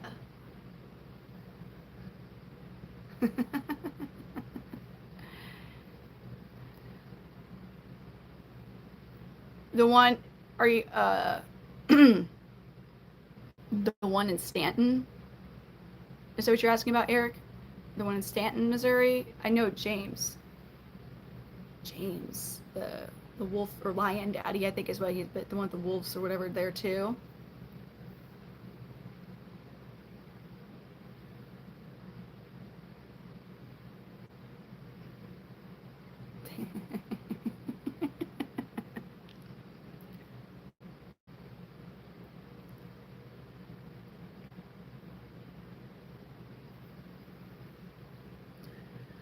But no, James, if you're talking about like the lion, I forget his username or whatever, but James Smith, he's pretty big, I think on most platforms.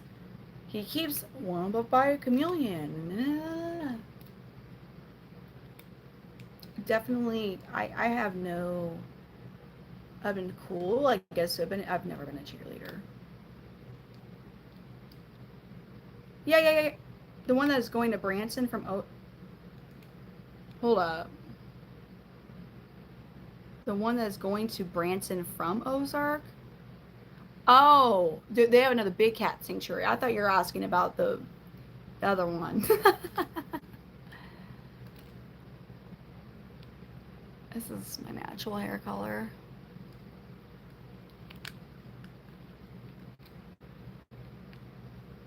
I mean, I was born blonde, like a gold blonde, but then I've had this hair color for basically my life.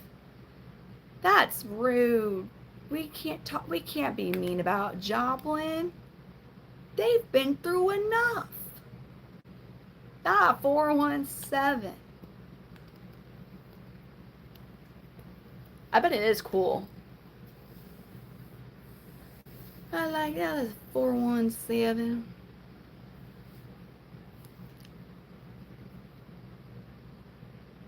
Well, because I like a lot of people, I guess, are born with like lighter hairs, and and I just had blonde hair when I was a kid, and like it got. I mean, by the time I was like 4 or 5, it was like basically this color, so it sounded like it stuck around long.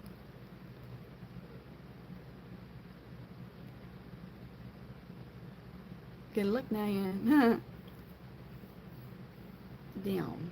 Oh no, it's like 5 a.m. Oh yes. Like a lot of times. I feel like unless people have really like almost like black, dark brown to black hair, then that's born like a lot of times a darker color. But it is pretty common. Because I saw like a goldish hue to it. Really?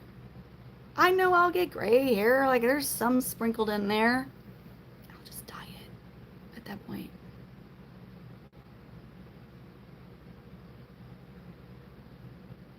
I know we're gonna get gray hair.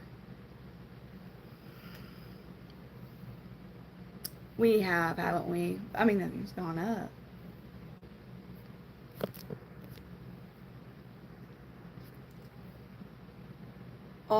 They're all regurts. They're all regurts. Oh, for fuck's sake. I am wearing a USARK shirt, United States Association of Reptile Keepers, because I'm a silver member. That means I've donated a certain amount of money that they then send me rights to be able to have the logo that I'm a USARK member, and I get 2 shirts sent to me because I support our rights to keep reptiles. Basically, does it affect how anyone's husbandry is with the reptiles they keep or breed? No. But does it make it look like you really stand for something because now you're, yeah. Do people like seem to frown upon if somebody's not a member? Yes. But again, does it affect how the quality of the animals you keep? No. But anyways, they do good things.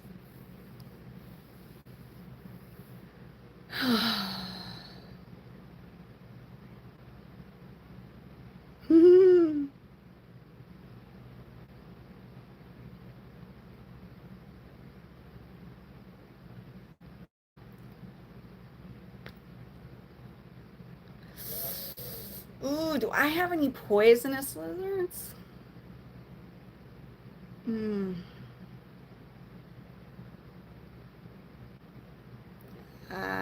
Poisonous. Poisonous lizards. Are there actually any poisonous lizards, though? Are there any that are technically poisonous? Like poison frog, poison dart, they are technically poisonous, not venomous. 1-800. I don't keep hots. I don't have any venomous lizards. I ignore it. See, there's a huge difference between venomous and poisonous. There's a huge difference. So Komodo would be venomous when they bite you, but they inject is what? Poisonous. You can ingest something that's like what you eat or consume or maybe touch and then touch your eye, or gets into an open sore cut, and that's like poison dart frogs are poisonous. But venomous, I don't have anything that's venomous. Because then we gotta get permits and stuff. I just don't want the state, I don't want them, like, I don't want them to just be like, we're gonna come here to your house and see how everything's doing. Like, I don't want that.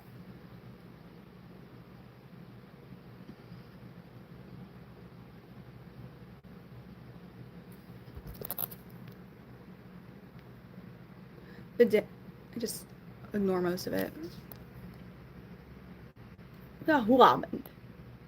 The Huabend. A Huabend. Australia would be beautiful. Are you talking about Cade? Uh-huh. Let's see what this quick question is. And we'll see if I can answer it. Because I may not know the answer. Gambling. Oxygen.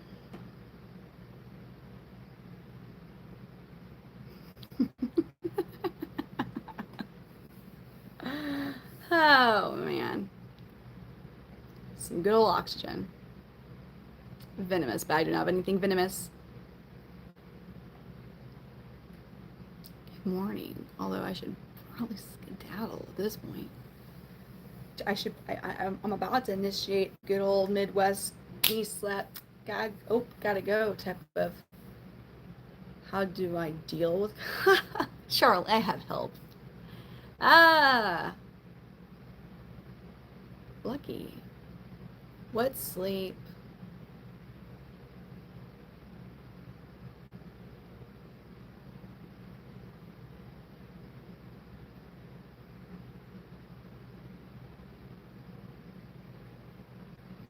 I never cared for SpongeBob, to be honest. Whoa, I can't believe I said that. Okay, I'm pissed people off. I never really cared for SpongeBob. That was not my cartoon of choice as a 90s kid.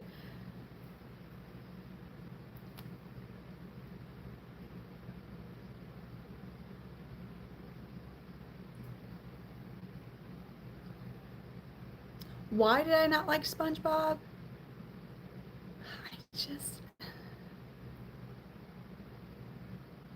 What are venomous? What are considered venomous? What did you Google? Well, all things are considered venomous, but what do you ask? Which thing are we talking about? Nah.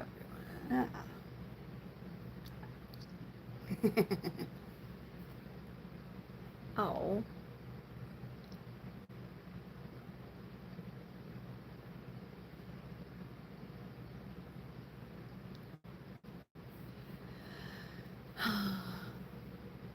One thing I actually, we can see one scar. What was oh SpongeBob? I used to be able to do his laugh.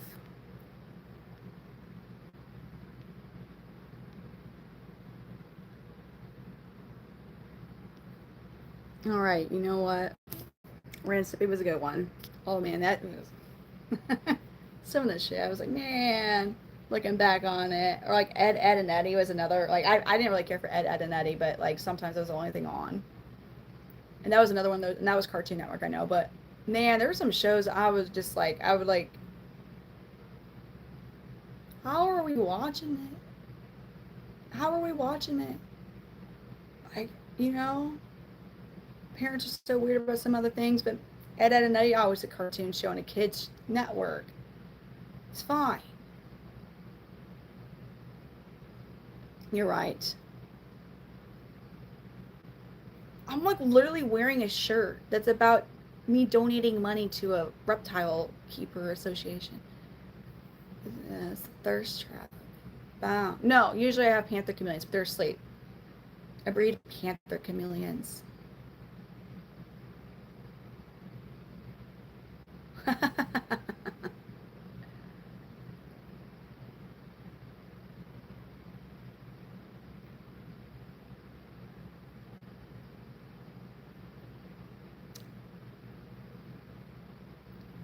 My cousin has the same name as you. Deshaun, thank you for the 100. Johnny Bravo was absolutely hilarious. Absolutely, completely inappropriate. But Hot Damn was a fucking hilarious show. I'm so sorry I didn't. It's not a reptile charity, but they go and help. Like sometimes there's states or cities, whatever, in certain areas that will attempt to make laws that are poorly defined, and they're in an attempt to ban like certain and like reptiles that are deemed dangerous, like rectics, like really large snakes, is usually the big cause of these laws. But the way they're worded is so poor that it would actually, for me, with chameleons, which will literally not harm anybody, and like in my area, definitely cannot become invasive, would actually impact like chameleons and completely unreal because of the way the laws are written. So they will go to hearings and fight like to that they don't pass certain new laws, whatever. See, I'm getting tired because I'm forgetting legal terms right now. Or just in general fight against them banning. Because once you already know, once something gets banned, or if it's just one little bit that's gets banned, eventually just it spreads into other areas. And that's one of their purposes, to fight for the rights of people.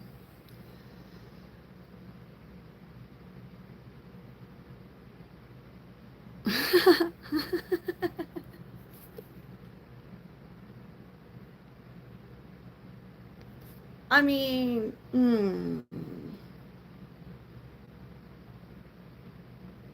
it depended with the meals. Oh yeah, it's like 5 here. Almost 5. I'm sorry, Matt. And that happens so much, Matthew. That happens a lot. Yeah, typically, when people don't know anything about when they're getting into chameleons, they'll pass within the first 3 weeks. Am I English?